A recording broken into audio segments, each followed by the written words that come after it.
بسم اللہ الرحمن الرحیم۔ حضور صلی اللہ علیہ وسلم کے ان اخلاق اور اعمال کے قصے جن کی وجہ سے لوگوں کو ہدایت ملتی تھی، حضرت زید بن ثانہ رضی اللہ تعالیٰ عنہ کے اسلام لانے کا قصہ جو کہ یہودیوں کے بڑے عالم تھے۔ حضرت عبداللہ بن سلام رضی اللہ تعالیٰ عنہ فرماتے ہیں کہ جب اللہ عز و جل نے حضرت زید بن ثانہ کو ہدایت سے نوازنے کا ارادہ فرمایا تو حضرت زید بن ثانہ نے اپنے دل میں کہا کہ حضور صلی اللہ علیہ وسلم کے چہرے پر نگاہ پڑتے ہی میں نے نبوت کی تمام نشانیوں کو حضور صلی اللہ علیہ وسلم کے چہرے میں پا لیا تھا، لیکن دو نشانیاں ایسی ہیں جن کو میں نے آپ میں ابھی تک آزمایا نہیں ہے۔ ایک تو یہ کہ نبی کی بردباری اس کے جلد غصے میں آ جانے پر غالب ہوتی ہے، دوسری یہ کہ نبی کے ساتھ جتنا زیادہ نادانی کا معاملہ کیا جائے گا اس کی بردباری اتنی بڑھتی جائے گی۔ چنانچہ ایک دن آپ حجروں سے باہر تشریف لائے، آپ کے ساتھ حضرت علی بن ابی طالب رضی اللہ تعالیٰ عنہ بھی تھے۔ آپ کے پاس ایک آدمی اونٹنی پر سوار ہو کر آیا جو بظاہر بدو معلوم ہوتا تھا۔ اس نے کہا، یا رسول اللہ، فلاں قبیلہ کی بستی میں میرے چند ساتھی مسلمان ہو چکے ہیں۔ میں نے ان سے کہا تھا کہ اگر وہ اسلام قبول کر لیں گے تو ان پر رزق کی بڑی وسعت ہو جائے گی، لیکن اب وہاں قحط سالی آ گئی ہے اور بارش بالکل نہیں ہو رہی ہے۔ یا رسول اللہ، مجھے اس بات کا خطرہ ہے کہ جیسے وہ لالچ میں آ کر اسلام میں داخل ہوئے اسی طرح لالچ میں آ کر کہیں وہ اسلام سے نکل نہ جائیں۔ اگر آپ مناسب سمجھیں تو اس کی مدد کے لیے کچھ بھیج دیں۔ آپ کے پہلو میں جو آدمی تھا آپ نے اس کی طرف دیکھا، میرا خیال یہ ہے کہ وہ حضرت علی تھے۔ تو اس آدمی نے کہا، یا رسول اللہ، اس مال میں سے تو کچھ نہیں بچا۔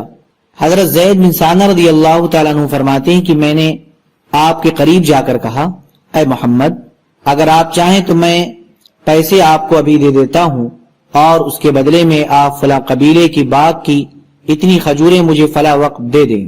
آپ نے فرمایا، ٹھیک ہے، لیکن کسی کے باغ کو معین مت کرو۔ میں نے کہا، چلو ٹھیک ہے۔ چنانچہ آپ نے مجھ سے یہ سودا کر لیا۔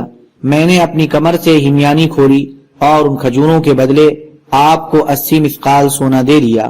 آپ نے وہ سارا سونا اس آدمی کو دے دیا اور اس سے فرمایا، لو، یہ ان کی امداد کے لیے لے جاؤ اور ان میں برابر تقسیم کر دینا۔ حضرت زید بن ثانہ رضی اللہ تعالیٰ عنہ فرماتے ہیں کہ مقررہ میعاد میں ابھی 2-3 دن باقی تھے کہ حضور صلی اللہ علیہ وسلم باہر تشریف لائے اور آپ کے ساتھ حضرت ابو بکر، حضرت عمر اور حضرت عثمان رضی اللہ عنہم اور چند صحابہ بھی تھے۔ جب آپ نماز جنازہ پڑھا چکے اور ایک دیوار کے قریب بیٹھنے کے لیے تشریف لے گئے تو میں نے آگے بڑھ کر آپ کا گریبان پکڑ لیا اور غصہ والے چہرے سے میں نے آپ کی طرف دیکھا اور میں نے آپ سے کہا، او محمد، آپ میرا حق کیوں ادا نہیں کرتے؟ اللہ کی قسم، تم اولاد عبد المطلب نے تو ٹال مٹول کرنا ہی سیکھا ہے اور اب ساتھ رہ کر بھی یہی نظر آیا ہے۔ اتنے میں میری نظر حضرت عمر پر پڑی تو غصے کے مارے ان کی دونوں آنکھیں گول آسمان کی طرح گھوم رہی تھی۔ انہوں نے مجھے گھور کر دیکھا اور کہا، اے اللہ کے دشمن، تو اللہ کے رسول کو وہ باتیں کہہ رہا ہے جو میں سن رہا ہوں اور ان کے ساتھ وہ سلوک کر رہا ہے جو میں دیکھ رہا ہوں۔ اگر آپ کی مجلس کے ادب کا لحاظ نہ ہوتا تو میں ابھی اپنی تلوار سے تیری گردن اڑا دیتا، اور حضور صلی اللہ علیہ وسلم مجھے بڑے سکون اور اطمینان سے دیکھ رہے تھے۔ آپ نے فرمایا، اے عمر، مجھے اور اسے کسی اور چیز کی ضرورت تھی۔ مجھے تو تم اچھی طرح اور جلدی ادا کرنے کو کہتے اور اسے ذرا سلیقے سے مطالبہ کرنے کو کہتے۔ اے عمر، انہیں لے جاؤ اور جتنا ان کا حق بنتا ہے وہ بھی ان کو دو، اور جو تم نے ان کو دھمکایا ہے اس بدلے میں ان کو 20 سا کھجور اور دو۔ حضرت زید رضی اللہ تعالیٰ عنہ فرماتے ہیں کہ حضرت عمر مجھے لے گئے اور جتنی میری کھجوریں تھیں وہ بھی مجھے دے دی اور 20 سا کھجوریں مزید بھی دی۔ میں نے کہا، یہ زیادہ کھجوریں کیوں دے رہے ہو؟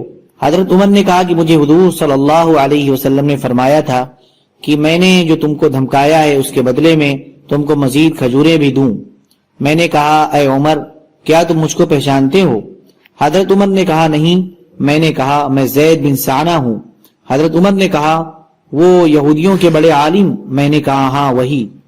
تو حضرت عمر نے کہا، اتنے بڑے عالم ہو کر تم نے اللہ کے رسول صلی اللہ علیہ وسلم کے ساتھ ایسا سلوک کیوں کیا اور ان کو ایسی باتیں کیوں کی؟ میں نے کہا، اے عمر، حضور صلی اللہ علیہ وسلم کے چہرے پر نگاہ پڑتے ہی میں نے نبوت کی تمام نشانیوں کو حضور صلی اللہ علیہ وسلم کے چہرے میں پا لیا تھا، لیکن دو نشانیاں ایسی تھیں جن کو میں نے آپ میں ابھی تک آزمایا نہیں تھا۔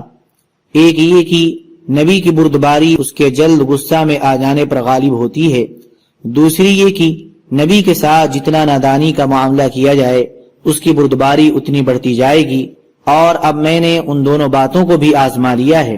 اے عمر، میں تمہیں اس بات پر گواہ بناتا ہوں کہ میں اللہ کے رب ہونے پر اور اسلام کے دین ہونے پر اور محمد صلی اللہ علیہ وسلم کے نبی ہونے پر دل سے راضی ہوں، اور اس بات پر گواہ بناتا ہوں کہ میرا آدھا مال محمد صلی اللہ علیہ وسلم کی ساری امت کے لیے وقف ہے، اور میں مدینہ میں سب سے زیادہ مالدار ہوں۔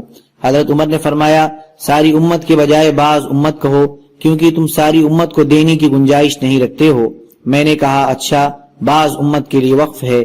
وہاں سے حضرت عمر اور حضرت زید حضور صلی اللہ علیہ وسلم کی خدمت میں واپس گئے، اور حضرت زید نے پہنچتے ہی کہا، اشہد ان لا الہ الا اللہ واشہد ان محمدا عبدہ ورسولہ، اور حضور صلی اللہ علیہ وسلم پر ایمان لے آئے اور آپ کی تصدیق کی اور آپ کے ہاتھ پر بیعت کی، اور حضور صلی اللہ علیہ وسلم کے ساتھ بہت سے غزوات میں شریک رہے، اور غزوہ تبوک میں واپس آتے ہوئے نہیں بلکہ آگے بڑھتے ہوئے انہوں نے وفات پائی۔ اللہ تعالی حضرت زید رضی اللہ تعالیٰ عنہ پر اپنی رحمت نازل فرمائے۔ حضرت مسور بن مخرمہ اور حضرت مروان رضی اللہ عنہما فرماتے ہیں کہ حضور صلی اللہ علیہ وسلم صلح حدیبیہ کے موقع پر مدینہ سے روانہ ہوئے۔ راستہ میں ایک جگہ حضور صلی اللہ علیہ وسلم نے فرمایا کہ خالد بن ولید قریش کے سواروں کی ایک جماعت لے کر مقام غمیم پر حالات معلوم کرنے کے لیے آئے ہوئے ہیں، لہذا تم دائیں طرف کو ہو جاؤ۔ اللہ کی قسم، حضرت خالد کو حضور صلی اللہ علیہ وسلم کے قافلے کی خبر اس وقت ہوئی جبکہ یہ لوگ عین ان کے سر پر پہنچ گئے اور انہیں اس قافلے کا غبار نظر آیا۔ جب حضرت خالد رضی اللہ تعالیٰ عنہ کو پتہ چلا تو انہوں نے گھوڑا دوڑا کر قریش کو آپ کی آمد کی اطلاع دی۔ حضور صلی اللہ علیہ وسلم چلتے رہے یہاں تک کہ جب آپ اس گھاٹی پر پہنچے جہاں سے مکہ کی طرف راستہ جاتا تھا تو آپ کی اونٹنی بیٹھ گئی۔ اس اونٹنی کا نام قصوہ تھا۔ لوگوں نے اسے اٹھانے کے لیے عرب کے رواج کے مطابق حل حل کہا، لیکن وہ بیٹھی رہی تو لوگوں نے کہا قصوہ اڑ گئی ہے، قصوہ اڑ گئی ہے۔ آپ نے فرمایا قصوہ اڑی نہیں ہے، اور نہ ہی اس طرح اڑ جانا اس کی عادت ہے، بلکہ اس کو اسی ذات نے روکا ہے جس نے ہاتھیوں کو روکا تھا، یعنی اللہ نے۔ پھر آپ نے فرمایا قسم ہے اس ذات کی جس کے قبضے میں میری جان ہے، کفار مکہ مجھ سے جون سی بھی ایسی تجویز کا مطالبہ کریں گے جس سے وہ اللہ کی قابل احترام چیزوں کی تعظیم کر رہے ہوں گے، میں ان کی ایسی تجویز کو ضرور مان لوں گا۔ پھر آپ نے اس اونٹنی کو جھڑکا تو وہ فوراً کھڑی ہو گئی۔ پھر آپ نے مکہ کا راستہ چھوڑ دیا اور وادی حدیبیہ کے آخری کنارے پر پڑاؤ ڈالا جہاں ایک چشمہ میں سے تھوڑا تھوڑا پانی نکل رہا تھا۔ صحابہ اس میں سے تھوڑا تھوڑا پانی لینے لگے تو تھوڑی دیر میں سارا پانی ختم ہو گیا، اور صحابہ نے حضور صلی اللہ علیہ وسلم سے پیاس کی شکایت کی۔ آپ نے اپنے ترکش میں سے ایک تیر نکال کر دیا اور فرمایا کہ اسے چشمے میں گاڑ دو۔ صحابہ نے وہ تیر اس چشمے میں گاڑ دیا تو جب تک صحابہ وہاں رہے اس چشمے میں سے پانی جوش مار کر پھوٹتا رہا اور صحابہ اس سے خوب سیراب ہوتے رہے۔ حضور صلی اللہ علیہ وسلم اور صحابہ کرام وادی حدیبیہ میں ٹھہرے ہوئے تھے کہ اتنے میں بدیل بن ورقہ اپنی قوم خزاعہ کی ایک جماعت کو لے کر آئے، اور یہ لوگ اہل تہامہ میں آپ کے سب سے زیادہ خیر خواہ تھے۔ انہوں نے کہا میں کعب بن لؤے اور عامر بن لؤے کے پاس سے آ رہا ہوں۔ انہوں نے حدیبیہ کے چشموں پر پڑاؤ ڈالا ہوا ہے اور وہ لڑنے کے لیے پوری طرح تیار ہو کر سارا سامان لے کر آئے ہیں، حتیٰ کہ ان کے ساتھ بیاہی اور بچے والی اونٹنیاں بھی ہیں۔ وہ آپ سے لڑنا چاہتے ہیں اور آپ کو بیت اللہ سے روکیں گے۔ تو آپ نے فرمایا ہم کسی سے لڑنے کے لیے نہیں آئے بلکہ ہم تو عمرہ کرنے آئے ہیں۔ ہم بہت حیران ہیں کہ وہ لڑائی کے لیے تیار ہو کر آ گئے ہیں، حالانکہ لڑائیوں نے تو قریش کو بہت دھکا دیا ہے اور ان کو بہت نقصان پہنچایا ہے۔ اگر وہ چاہیں تو میں ان سے ایک عرصے تک صلح کرنے کو تیار ہوں۔ اس عرصہ میں وہ میرے اور لوگوں کے درمیان کوئی مداخلت نہیں کریں گے، اور میں اس عرصہ میں دوسرے لوگوں کو دعوت دیتا رہوں گا۔ اگر دعوت دے کر میں لوگوں پر غالب آ گیا اور لوگ میرے دین میں داخل ہو گئے تو پھر قریش کی مرضی ہے، اگر وہ چاہیں تو وہ بھی اس دین میں داخل ہو جائیں جس میں دوسرے لوگ داخل ہوں گے، اور اگر میں غالب نہ آیا اور دوسرے لوگوں نے غالب آ کر مجھے ختم کر دیا تو پھر یہ لوگ آرام سے رہیں گے۔ اور اگر وہ صلح کرنے سے انکار کر دیں تو اس ذات کی قسم جس کے قبضے میں میری جان ہے، میں ان سے اس دین کے لیے ضرور لڑوں گا یہاں تک کہ میری گردن میرے جسم سے الگ ہو جائے، یعنی مجھے مار دیا جائے، اور اللہ کا دین ضرور چل کر رہے گا۔ حضرت بدیل نے کہا آپ جو کچھ کہہ رہے ہیں میں وہ سب اہل مکہ کو پہنچا دوں گا۔ چنانچہ حضرت بدیل وہاں سے چل کر قریش کے پاس پہنچے اور ان سے کہا، ہم اس آدمی کے پاس سے آپ کے پاس آ رہے ہیں اور ہم نے اس کو ایک بات کہتے ہوئے سنا، اگر آپ چاہیں تو ہم اس کی بات آپ کو پیش کر دیں۔ اہل مکہ کے نادان قسم کے لوگوں نے کہا، ہمیں ان کی کوئی بات بتانے کی ضرورت نہیں ہے، لیکن ان میں سے سمجھدار لوگوں نے کہا، تم نے ان سے جو سنا ہے وہ ہمیں ضرور بتاؤ۔ حضرت بدیل نے کہا، میں نے ان کو یہ کہتے ہوئے سنا، اور ان کو حضور صلی اللہ علیہ وسلم کی ساری بات بتائی۔ تو حضرت عروہ بن مسعود نے کھڑے ہو کر کہا کہ کیا میں تمہارے لیے والد کا درجہ نہیں رکھتا ہوں؟ انہوں نے کہا، رکھتے ہیں۔ عروہ نے کہا، کیا تم میرے لیے اولاد کی طرح نہیں ہو؟ انہوں نے کہا، ہاں اولاد کی طرح ہیں۔ عروہ نے کہا، کیا تمہیں میرے بارے میں کوئی شک یا شبہ ہے؟ انہوں نے کہا، نہیں۔ عروہ نے کہا، کیا تمہیں معلوم نہیں کہ میں نے اہل عکاظ کو تمہاری مدد کے لیے آمادہ کیا تھا، لیکن جب وہ تیار نہ ہوئے تو میں اپنے گھر والوں اور اپنے بچوں اور اپنے مطیع و فرما بردار انسانوں کو لے کر تمہاری مدد کے لیے آ گیا تھا؟ انہوں نے کہا، ہاں معلوم ہے۔ عروہ نے کہا کہ اس آدمی نے یعنی حضور صلی اللہ علیہ وسلم نے تمہارے سامنے ایک بھلی اور اچھی تجویز پیش کی ہے، تو تم اس کو قبول کر لو اور مجھے اس سلسلے میں بات کرنے کے لیے ان کے پاس جانے دو۔ مکہ والوں نے کہا، ضرور جاؤ۔ چنانچہ عروہ حضور صلی اللہ علیہ وسلم کے پاس گئے اور حضور صلی اللہ علیہ وسلم سے بات کرنے لگے۔ حضور صلی اللہ علیہ وسلم نے جو بدیل کو فرمایا تھا وہی آپ نے ان سے بھی کہا۔ تو اس پر عروہ نے کہا، اے محمد، آپ یہ بتائیے کہ اگر آپ نے اپنی قوم کو جڑ سے اکھاڑ پھینکا تو کیا آپ نے سنا کہ آپ سے پہلے عرب کے کسی آدمی نے اپنے خاندان والوں کو جڑ سے اکھیڑ دیا ہو؟ اور اگر دوسری صورت ہوئی یعنی قریش تم پر غالب آ گئے تو میں تمہارے ساتھ قابل اعتماد اور وفادار لوگوں کا مجمع نہیں دیکھ رہا ہوں، بلکہ ادھر ادھر کے متفرق لوگوں کی بھیڑ ہے جو جنگ شروع ہوتے ہی تمہیں چھوڑ کر بھاگ جائیں گے۔ اس پر حضرت ابو بکر رضی اللہ تعالی عنہ نے کہا، تو اپنے معبود لات بدھ کی پیشاب گاہ چوس، کیا ہم حضور صلی اللہ علیہ وسلم کو چھوڑ کر بھاگ جائیں گے؟ عروہ نے پوچھا، یہ کون ہے؟ لوگوں نے کہا، یہ ابو بکر ہیں۔ عروہ نے کہا، قسم اس ذات کی جس کے قبضے میں میری جان ہے، اگر تمہارا مجھ پر وہ احسان نہ ہوتا جس کا میں اب تک بدلہ نہیں دے سکا تو میں تمہاری اس بات کا جواب ضرور دیتا۔ عروہ حضور صلی اللہ علیہ وسلم سے گفتگو کرتے ہوئے حضور صلی اللہ علیہ وسلم کی داڑھی کو ہاتھ لگانے لگتے اور عروہ کے بھتیجے حضرت مغیرہ بن شعبہ رضی اللہ تعالی عنہ ہاتھ میں تلوار لیے اور سر پر خوت پہنے ہوئے حضور صلی اللہ علیہ وسلم کے سراہنے کھڑے تھے۔ جب بھی عروہ حضور صلی اللہ علیہ وسلم کی داڑھی کی طرف ہاتھ بڑھاتے تو حضرت مغیرہ اس کے ہاتھ کو تلوار کا دستہ مارتے اور کہتے کہ حضور صلی اللہ علیہ وسلم کی داڑھی مبارک سے اپنے ہاتھ دور رکھو۔ چنانچہ عروہ نے سر اٹھا کر پوچھا، یہ آدمی کون ہے؟ لوگوں نے بتایا، مغیرہ بن شعبہ ہیں۔ تو عروہ نے کہا، وہ غدار، کیا میں تیری غداری کو ابھی تک نہیں بھگت رہا ہوں؟ یعنی تم نے جو قتل کیا تھا اس کا خون بہا میں ابھی تک دے رہا ہوں، اور جو تم نے مال لوٹا تھا اس کا تاوان اب تک بھر رہا ہوں۔ حضرت مغیرہ زمانے جاہلیت میں قوم کے ساتھ سفر میں گئے تھے، ان کو قتل کر کے اور ان کا مال لے کر حضور صلی اللہ علیہ وسلم کی خدمت میں آ گئے تھے اور مسلمان ہو گئے تھے۔ حضور صلی اللہ علیہ وسلم نے ان سے صاف فرمایا تھا کہ تمہارا اسلام تو قبول ہے لیکن تم جو مال لائے ہو اس سے میرا کوئی تعلق نہیں۔ عروہ کا اشارہ اسی قصے کی طرف تھا۔ پھر عروہ حضور صلی اللہ علیہ وسلم کی صحابہ کو بڑے غور سے دیکھنے لگے۔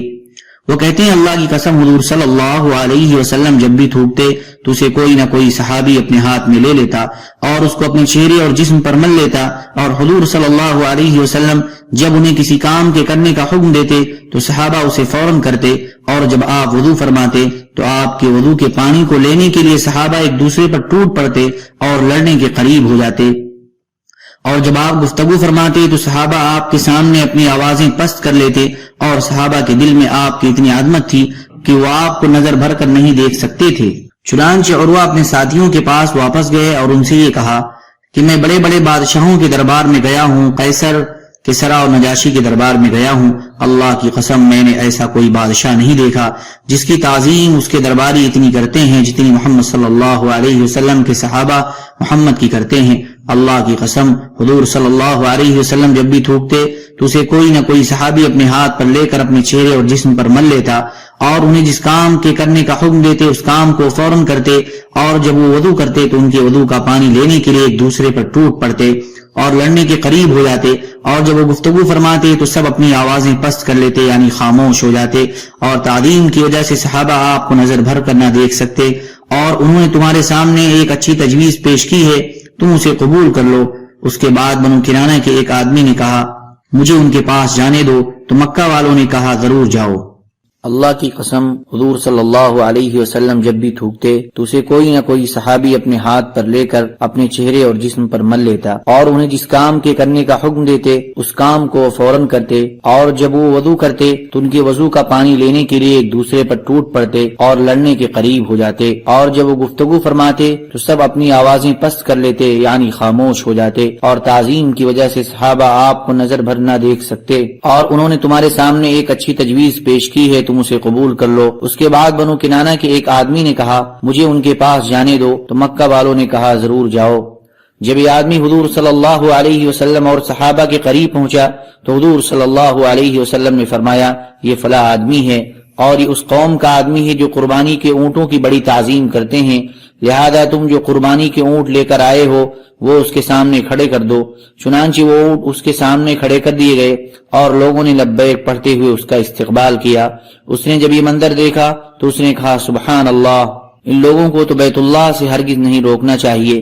تو اس آدمی نے اپنے ساتھیوں کو واپس جا کر یہ کہا کہ میں یہ منظر دیکھ کر آیا ہوں کہ صحابہ نے قربانی کے اونٹوں کے گلے میں قلادہ یعنی ہار ڈالا ہوا ہے اور ان کے کوہان کو زخمی کیا ہوا ہے۔ اس زمانے میں قربانی کے اونٹ کے ساتھ یہ دو کام کیے جاتے تھے تاکہ ان نشانیوں سے ہر ایک کو پتہ چل جائے کہ یہ قربانی کا اونٹ ہے، یعنی وہ لوگ عمرہ کے لیے تیار ہو کر آئے ہیں۔ اس لیے میری رائے نہیں ہے کہ ان لوگوں کو بیت اللہ سے روکا جائے۔ تو ان میں سے مکرز بن حفص نامی ایک آدمی کھڑا ہوا اور اس نے کہا ذرا مجھے ان کے پاس جانے دو۔ لوگوں نے کہا ضرور جاؤ۔ جب وہ حضور صلی اللہ علیہ وسلم کے قریب آیا تو حضور صلی اللہ علیہ وسلم نے فرمایا یہ تو مکرز ہے، یہ تو بڑا بدکار آدمی ہے۔ وہ آ کر حضور صلی اللہ علیہ وسلم سے باتیں کرنے لگا کہ اتنے میں سہیل بن عمرو آ گئے۔ معمر راوی کہتے ہیں کہ مجھے ایوب نے اکرمہ سے یہ نقل کیا ہے کہ جب سہیل بن عمرو آئے تو حضور صلی اللہ علیہ وسلم نے ان کے نام سے نیک فال لیتے ہوئے کہا اب تمہارا کام آسان ہو گیا۔ معمر کہتے ہیں کہ زہری اپنی حدیث میں یوں بیان کرتے ہیں کہ سہیل نے کہا آئیے صلح نامہ لکھ لیتے ہیں۔ حضور صلی اللہ علیہ وسلم نے لکھوانے والے کو بلایا اور اس سے فرمایا لکھو بسم اللہ الرحمن الرحیم۔ سہیل نے کہا مجھے تو پتا نہیں کہ رحمان کون ہوتا ہے، اس لیے آپ بسمک اللہم لکھیں جیسے پہلے لکھا کرتے تھے۔ صحابہ نے کہا نہیں ہم تو صرف بسم اللہ الرحمن الرحیم لکھیں گے۔ حضور صلی اللہ علیہ وسلم نے فرمایا کوئی بات نہیں، بسمک اللہم لکھ دو۔ پھر آپ نے فرمایا یہ لکھو ھذا ما قاض علیہ محمد رسول اللہ، کہ یہ وہ صلح نامہ ہے جس کا محمد رسول اللہ نے فیصلہ کیا ہے۔ تو سہیل نے کہا کہ اگر ہم یہ مان لیتے کہ آپ اللہ کے رسول ہیں تو نہ ہم آپ کو بیت اللہ سے روکتے اور نہ ہم آپ سے جنگ کرتے۔ صلح نامہ میں وہ بات لکھی جاتی ہیں جو فریقین کو تسلیم ہو، اس لیے محمد بن عبداللہ لکھو۔ حضور صلی اللہ علیہ وسلم نے فرمایا اللہ کی قسم چاہے تم نہ مانو ہوں تو میں اللہ کا رسول، لیکن محمد بن عبداللہ لکھ دو۔ حضرت زہری فرماتے ہیں کہ حضور صلی اللہ علیہ وسلم کافروں کی ہر بات اس لیے مان رہے تھے کیونکہ قصوہ اونٹنی کے بیٹھ جانے پر آپ نے اللہ سے یہ عہد کیا تھا کہ کفار مکہ مجھ سے جون سی بھی ایسی تجویز کا مطالبہ کریں گے جس سے وہ اللہ کی قابل احترام چیزوں کی تعظیم کر رہے ہوں تو میں ان کی ایسی ہر تجویز کو ضرور مان لوں گا۔ حضور صلی اللہ علیہ وسلم نے اس سے فرمایا کہ صلح کی شرط یہ ہوگی کہ تم ہمیں بیت اللہ کا طواف کرنے دو گے۔ تو سہیل نے کہا کہ اگر آپ اسی سال بیت اللہ کا طواف کریں گے تو سارے عرب میں یہ بات مشہور ہو جائے گی کہ ہم مکہ والے آپ سے دب گئے، اس لیے آپ اس سال نہ کریں، اگلے سال کر لینا۔ چنانچہ یہ بات صلح نامہ میں لکھی گئی کہ اگلے سال طواف اور عمرہ کریں گے۔ سہیل نے کہا صلح نامہ کی ایک شرط یہ ہوگی کہ ہم میں سے جو آدمی بھی آپ کے پاس چلا جائے گا چاہے وہ آپ کے دین پر ہو آپ اسے ہمارے پاس واپس کر دیں گے۔ مسلمانوں نے کہا سبحان اللہ، یہ کیسے ہو سکتا ہے کہ وہ مسلمان ہو کر ہمارے پاس آئے اور اسے مشرکوں کے پاس واپس کر دیا جائے۔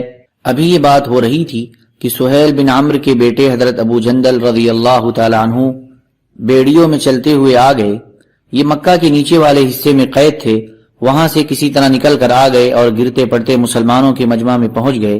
سہیل نے کہا اے محمد، میرا مطالبہ یہ ہے کہ صلح کی شرط کے مطابق آپ سب سے پہلے مجھے یہ آدمی واپس کریں۔ حضور صلی اللہ علیہ وسلم نے فرمایا ابھی تو اس صلح نامہ کی تحریر پوری نہیں ہوئی ہے، لہذا ابھی تو معاہدہ نہیں ہوا۔ سہیل نے کہا اللہ کی قسم پھر تو میں آپ سے ہرگز صلح نہیں کروں گا۔ حضور صلی اللہ علیہ وسلم نے فرمایا تم اسے میری وجہ سے ہی چھوڑ دو۔ سہیل نے کہا نہیں، میں اسے آپ کی وجہ سے نہیں چھوڑ سکتا ہوں۔ حضور صلی اللہ علیہ وسلم نے فرمایا ایسا نہ کرو، چھوڑ دو۔ سہیل نے کہا نہیں، میں نہیں چھوڑ سکتا۔ اس پر مکرز نے کہا اچھا ہم اسے آپ کی وجہ سے چھوڑ دیتے ہیں۔ حضرت ابو جندل نے کہا اے مسلمانوں میں تو مسلمان ہو کر آیا تھا اور اب مجھے مشرکوں کی طرف واپس کیا جا رہا ہے، کیا تم دیکھ نہیں رہے ہو کہ میں کتنی مصیبتیں اٹھا رہا ہوں؟ اور واقعی انہیں اللہ کی خاطر سخت مصیبتیں پہنچائی گئی تھیں۔ حضرت عمر رضی اللہ تعالیٰ عنہ فرماتے ہیں کہ میں نے حضور صلی اللہ علیہ وسلم کی خدمت میں آ کر عرض کیا کہ کیا آپ اللہ کے برحق نبی نہیں ہیں؟ حضور نے فرمایا ہوں۔ پھر میں نے کہا کیا ہم حق پر اور ہمارا دشمن باطل پر نہیں ہے؟ آپ نے فرمایا ہاں تم ٹھیک کہتے ہو۔ میں نے کہا پھر ہم کیوں اتنا دب کر صلح کرتے ہیں؟ آپ نے فرمایا میں اللہ کا رسول ہوں اور اس کی نافرمانی نہیں کر سکتا ہوں اور وہی میرا مددگار ہے۔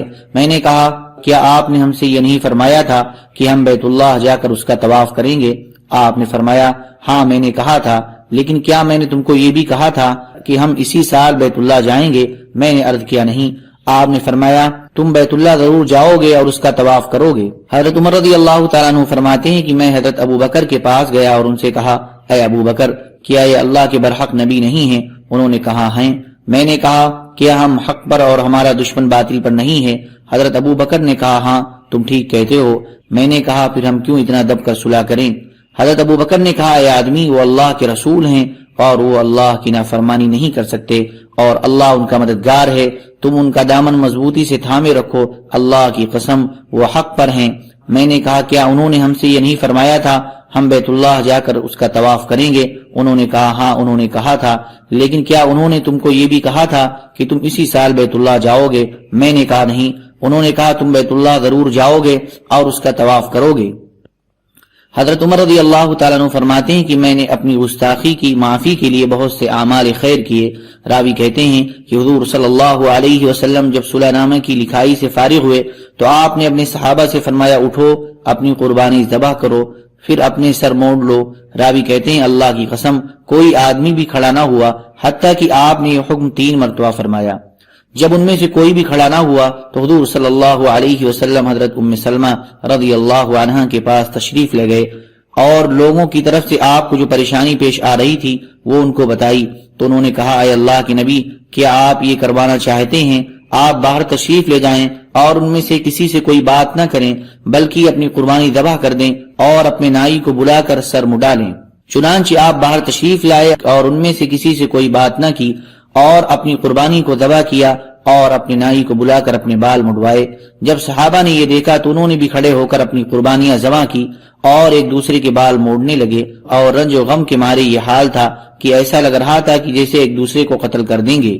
پھر آپ کے پاس چند مومن عورتیں آئیں جن کے متعلق اسی وقت اللہ تعالیٰ نے یہ آیت نازل فرمائی یا ایھا الذین آمنوا اذا جاءکم المؤمنات مہاجرات فامتحنوہن سے لے کر بعصم الکوافر تک، اے ایمان والو جب آئیں تمہارے پاس ایمان والی عورتیں وطن چھوڑ کر تو ان کو جانچ لو، اللہ خوب جانتا ہے ان کے ایمان کو، پھر اگر جانو کہ وہ ایمان پر ہیں تو مت پھیرو ان کو کافروں کی طرف، نہ یہ عورتیں حلال ہیں ان کافروں کو اور نہ وہ کافر حلال ہیں ان عورتوں کو، اور دے دو ان کافروں کو جو ان کا خرچ ہوا ہو، اور گناہ نہیں تم کو کہ نکاح کر لو اور عورتوں سے جب ان کو دو ان کے مہر، اور نہ رکھو اپنے قبضے میں ناموس کافر عورتوں کے۔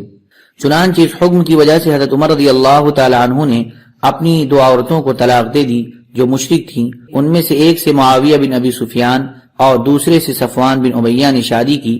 یہ دونوں حضرات بھی اس وقت تک مسلمان نہیں ہوئے تھے۔ پھر حضور صلی اللہ علیہ وسلم مدینہ واپس آ گئے۔ بسم اللہ الرحمن الرحیم یا ایھا الذین آمنوا اذا جاءکم المؤمنات مہاجرات فامتحنوہن سے لے کر بعصم الکوافر تک، اے ایمان والو جب آئیں تمہارے پاس ایمان والی عورتیں وطن چھوڑ کر تو ان کو جانچ لو، اللہ خوب جانتا ہے ان کے ایمان کو، پھر اگر جانو کہ وہ ایمان پر ہیں تو مت پھیرو ان کو کافروں کی طرف، نہ یہ عورتیں حلال ہیں ان کافروں کو اور نہ وہ کافر حلال ہیں ان عورتوں کو، اور دے دو ان کافروں کو جو ان کا خرچ ہوا ہو، اور گناہ نہیں تم کو کہ نکاح کر لو اور عورتوں سے جب ان کو دو ان کے مہر، اور نہ رکھو اپنے قبضے میں ناموس کافر عورتوں کے۔ چنانچہ اس حکم کی وجہ سے حضرت عمر رضی اللہ تعالی عنہ نے اپنی 2 عورتوں کو طلاق دے دی جو مشرک تھیں، ان میں سے ایک سے معاویہ بن ابی سفیان اور دوسرے سے صفوان بن امیہ نے شادی کی۔ یہ دونوں حضرات بھی اس وقت تک مسلمان نہیں ہوئے تھے۔ پھر حضور صلی اللہ علیہ وسلم مدینہ واپس آ گئے۔ اتنے میں قریش کے ابو بصیر رضی اللہ تعالیٰ عنہ مسلمان ہو کر آپ کے پاس آ گئے۔ مکہ والوں نے ان کو واپس بلانے کے لیے 2 آدمی بھیجے کہ آپ نے ہم سے جو معاہدہ کیا ہے اسے پورا کریں۔ آپ نے حضرت ابو بصیر کو ان دونوں کے حوالے کر دیا۔ وہ دونوں ان کو لے کر وہاں سے چل پڑے، یہاں تک کہ ذوالحلیفہ پہنچ کر ٹھہر گئے اور کھجوریں کھانے لگے۔ حضرت ابو بصیر نے ان دونوں میں سے ایک سے کہا، اے فلانے، مجھے تمہاری تلوار بڑی عمدہ نظر آ رہی ہے۔ اس نے نیام سے تلوار نکال کر کہا، ہاں اللہ کی قسم، یہ تو بہت عمدہ تلوار ہے اور میں نے اسے بہت سے لوگوں پر آزمایا ہے۔ حضرت ابو بصیر نے کہا، ذرا مجھے دکھاؤ، میں اسے دیکھوں۔ اس نے تلوار ان کے حوالے کر دی۔ انہوں نے اس پر تلوار کا ایسا وار کیا کہ وہ وہیں ٹھنڈا ہو گیا۔ دوسرا وہاں سے مدینہ کی طرف بھاگ پڑا اور دوڑتا ہوا وہ مسجد نبوی میں داخل ہوا۔ حضور صلی اللہ علیہ وسلم نے اسے دیکھ کر فرمایا، اس نے کوئی گھبراہٹ کی چیز دیکھی ہے۔ جب وہ حضور صلی اللہ علیہ وسلم کی خدمت میں پہنچا تو اس نے کہا، میرا ساتھی تو مارا جا چکا ہے، اب میرا نمبر ہے۔ اس کے بعد ابو بصیر پہنچے اور عرض کیا، اے اللہ کے نبی، اللہ تعالیٰ نے آپ کا عہد پورا کروا دیا کہ آپ نے تو مجھے واپس کر دیا تھا، اب اللہ تعالیٰ نے مجھے ان لوگوں سے چھٹکارا دلایا ہے۔ حضور صلی اللہ علیہ وسلم نے فرمایا، اس کی ماں کا ستیہ ناس ہو، یہ لڑائی بھڑکانے والا ہے، کاش کوئی اسے سنبھالنے والا ہوتا۔ جب حضرت ابو بصیر نے یہ سنا تو وہ سمجھ گئے کہ اب بھی اگر مکہ سے ان کو کوئی لینے آیا تو حضور صلی اللہ علیہ وسلم ان کو واپس کر دیں گے۔ چنانچہ وہ وہاں سے چل کر سمندر کے کنارے ایک جگہ آ پڑے۔ راوی کہتے ہیں کہ حضرت ابو جندل بن سہیل بن عمرو رضی اللہ تعالیٰ عنہ مکہ والوں سے چھوٹ کر حضرت ابو بصیر کے پاس چلے گئے۔ اسی طرح قریش کا جو شخص بھی مسلمان ہوتا وہ حضرت ابو بصیر سے جا ملتا۔ چند روز میں ایک مختصر سی جماعت ہو گئی۔ اللہ کی قسم، ان لوگوں کو جب خبر لگتی کہ قریش کا کوئی تجارتی قافلہ ملک شام جا رہا ہے تو اس پر ٹوٹ پڑتے، ان کو قتل کر دیتے اور ان کا مال لے لیتے۔ حتیٰ کہ کفار قریش نے پریشان ہو کر حضور صلی اللہ علیہ وسلم کی خدمت میں اللہ تعالیٰ کا اور رشتہ داری کا واسطہ دے کر آدمی بھیجا کہ اس بےسری جماعت کو آپ اپنے پاس بلا لیں تاکہ یہ معاہدے میں داخل ہو جائیں اور ہمارے لیے آنے جانے کا راستہ کھلے، اور اس کے بعد جو بھی آپ کے پاس آئے گا اسے امن ہے، ہم اسے واپس نہ لیں گے۔ چنانچہ حضور صلی اللہ علیہ وسلم نے آدمی بھیج کر ان کو مدینہ بلوایا۔ اس پر اللہ تعالیٰ نے یہ آیت نازل فرمائی، وَهُوَ الَّذِي كَفَّ أَيْدِيَهُمْ عَنكُمْ وَأَيْدِيَكُمْ عَنْهُمْ بِبَطْنِ مَكَّةَ مِنْ بَعْدِ أَنْ أَظْفَرَكُمْ عَلَيْهِمْ سے لے کر الحمیۃ حمیۃ الجاہلیہ تک، اور وہی ہے جس نے روک رکھا ان کے ہاتھوں کو تم سے اور تمہارے ہاتھوں کو ان سے بیچ شہر مکہ کے، بعد اس کے کہ تمہارے ہاتھ لگا دیا ان کو، سے لے کر اللہ تعالیٰ کے اس فرمان تک، جب رکھی منکروں نے اپنے دلوں میں قد نادانی کی ضد۔ ان کافروں کی ضد یہ تھی کہ انہوں نے نہ تو حضور صلی اللہ علیہ وسلم کے نبی ہونے کا اقرار کیا اور نہ بسم اللہ الرحمن الرحیم لکھے جانے کو مانا، اور مسلمانوں کے اور بیت اللہ کے درمیان رکاوٹ بن گئے۔ حضرت عروہ رضی اللہ تعالیٰ عنہ بیان فرماتے ہیں کہ صلح حدیبیہ کے موقع پر حضور صلی اللہ علیہ وسلم کے حدیبیہ میں قیام فرمانی کی وجہ سے قریش گھبرا گئے۔ حضور صلی اللہ علیہ وسلم نے مناسب سمجھا کہ اپنے صحابہ میں سے کسی کو قریش کے پاس بھیجیں۔ چنانچہ آپ نے قریش کے پاس بھیجنے کے لیے حضرت عمر بن خطاب رضی اللہ تعالیٰ عنہ کو بلایا۔ انہوں نے عرض کیا، یا رسول اللہ، آپ کے ارشاد پر عمل کرنے سے مجھے انکار نہیں ہے، لیکن میں اہل مکہ کے نزدیک سب سے زیادہ مبغوض ہوں۔ اگر انہوں نے مجھے کوئی تکلیف پہنچائی تو مکہ میں میرے خاندان بنو کام میں سے ایسا کوئی نہیں ہے جو میرا دفاع کرے اور میری وجہ سے ناراض ہو۔ آپ حضرت عثمان کو بھیج دیں، کیونکہ ان کا خاندان مکہ میں ہے، تو جو پیغام آپ بھیجنا چاہتے ہیں وہ اہل مکہ کو پہنچا دیں۔ چنانچہ حضور صلی اللہ علیہ وسلم نے حضرت عثمان بن عفان رضی اللہ تعالیٰ عنہ کو بلا کر قریش کی طرف بھیجا اور ان سے فرمایا کہ انہیں یہ بتا دو کہ ہم کسی سے لڑنے کے لیے نہیں آئے ہیں، ہم تو صرف عمرہ کرنے آئے ہیں اور ان کو اسلام کی طرف دعوت دینا۔ اور آپ نے حضرت عثمان کو یہ بھی حکم دیا کہ مکہ میں جو مومن مرد اور عورتیں ہیں حضرت عثمان ان کے پاس جا کر ان کو فتح کی خوشخبری سنا دیں اور ان کو بتا دیں کہ اللہ تعالیٰ عن قریب مکہ میں اپنے دین کو ایسا غالب کر دیں گے کہ پھر کسی کو اپنا ایمان چھپانے کی ضرورت نہیں رہے گی۔ یہ خوشخبری دے کر آپ مکہ کے کمزور مسلمانوں کو ایمان پر جمانا چاہتے تھے۔ راوی کہتے ہیں کہ حضرت عثمان رضی اللہ تعالیٰ عنہ تشریف لے گئے۔ مکہ کے راستے مقام بلدہ میں ان کا قریش کی ایک جماعت پر گزر ہوا۔ قریش نے پوچھا، کہاں جا رہے ہو؟ انہوں نے کہا کہ حضور صلی اللہ علیہ وسلم نے مجھے تمہارے پاس بھیجا ہے تاکہ میں تمہیں اللہ تعالیٰ کی طرف اور اسلام کی طرف دعوت دوں اور تمہیں بتا دوں کہ ہم کسی سے لڑنے نہیں آئے ہیں، ہم تو صرف عمرہ کرنے کے لیے آئے ہیں، جیسے حضور صلی اللہ علیہ وسلم نے فرمایا تھا۔ انہوں نے ویسے ہی ان کو دعوت دی۔ انہوں نے کہا ہم نے آپ کی بات سن لی، جاؤ اپنا کام کرو۔ ابان بن سعید بن عاص نے کھڑے ہو کر حضرت عثمان کا استقبال کیا اور ان کو اپنی پناہ میں لے لیا اور اپنے گھوڑے کی زین کسی اور حضرت عثمان کو اپنے گھوڑے پر آگے بٹھا کر مکہ لے گئے۔ پھر قریش نے بدیل بن ورقہ خزاعی اور قبیلہ بنو کنانہ کے ایک شخص کو حضور صلی اللہ علیہ وسلم کے پاس بھیجا۔ اس کے بعد عروہ بن مسعود ثقفی آئے۔ آگے حدیث اور بھی ہے۔ حضرت ابن عباس رضی اللہ تعالیٰ عنہ فرماتے ہیں کہ حضرت عمر رضی اللہ تعالیٰ عنہ نے فرمایا کہ حضور صلی اللہ علیہ وسلم نے اہل مکہ سے دب کر صلح کی اور ان کی ساری باتیں مان لیں۔ اگر حضور صلی اللہ علیہ وسلم کسی اور کو امیر بنا کر بھیجتے اور وہ اس طرح کرتا جیسے حضور صلی اللہ علیہ وسلم نے کیا تو میں اس کی نہ کوئی بات سنتا اور نہ مانتا۔ آپ نے ان کی یہ شرط بھی مان لی تھی کہ جو مسلمان ہو کر مسلمانوں کے پاس جائے گا مسلمان اسے واپس کر دیں گے، اور جو مسلمان نعوذ باللہ من ذالک کافر ہو کر کافروں کے پاس جائے گا کافر اسے واپس نہیں کریں گے۔ حضرت ابو بکر صدیق رضی اللہ تعالیٰ عنہ فرمایا کرتے تھے کہ اسلام میں فتح حدیبیہ سے بڑھ کر کوئی فتح نہیں۔ محمد صلی اللہ علیہ وسلم اور ان کے رب کے درمیان جو معاملہ تھا لوگ اسے سمجھ نہ سکے۔ بندے جلد بازی کرتے ہیں اور اللہ تعالیٰ ان کی طرح جلد بازی نہیں کرتے، بلکہ اپنی ترتیب اور ارادے کے مطابق ہر کام کو اپنے مقرر کردہ وقت پر کرتے ہیں۔ یہ منظر بھی میرے سامنے ہے کہ حجۃ الوداع کے موقع پر حضرت سہیل بن عمرو قربان گاہ میں کھڑے ہو کر قربانی کی اونٹنیاں حضور صلی اللہ علیہ وسلم کے قریب کر رہے تھے اور حضور صلی اللہ علیہ وسلم ان کو اپنے ہاتھ سے ذبح کر رہے تھے۔ پھر آپ نے نائی کو بلا کر اپنے بال مڑوائے تو میں نے دیکھا کہ حضرت سہیل حضور صلی اللہ علیہ وسلم کے بالوں کو چن چن کر اپنی آنکھوں پر رکھ رہے تھے، اور میں یہ سوچ رہا تھا کہ یہ وہی سہیل ہیں جنہوں نے صلح حدیبیہ کے موقع پر بسم اللہ الرحمن الرحیم کے اور محمد رسول اللہ کے معاہدہ نامہ میں لکھے جانے سے انکار کر دیا تھا۔ یہ دیکھ کر میں نے اس اللہ کی تعریف کی جس نے ان کو اسلام کی ہدایت دی۔ حضرت عمرو بن عاص رضی اللہ تعالیٰ عنہ کے اسلام لانے کا قصہ۔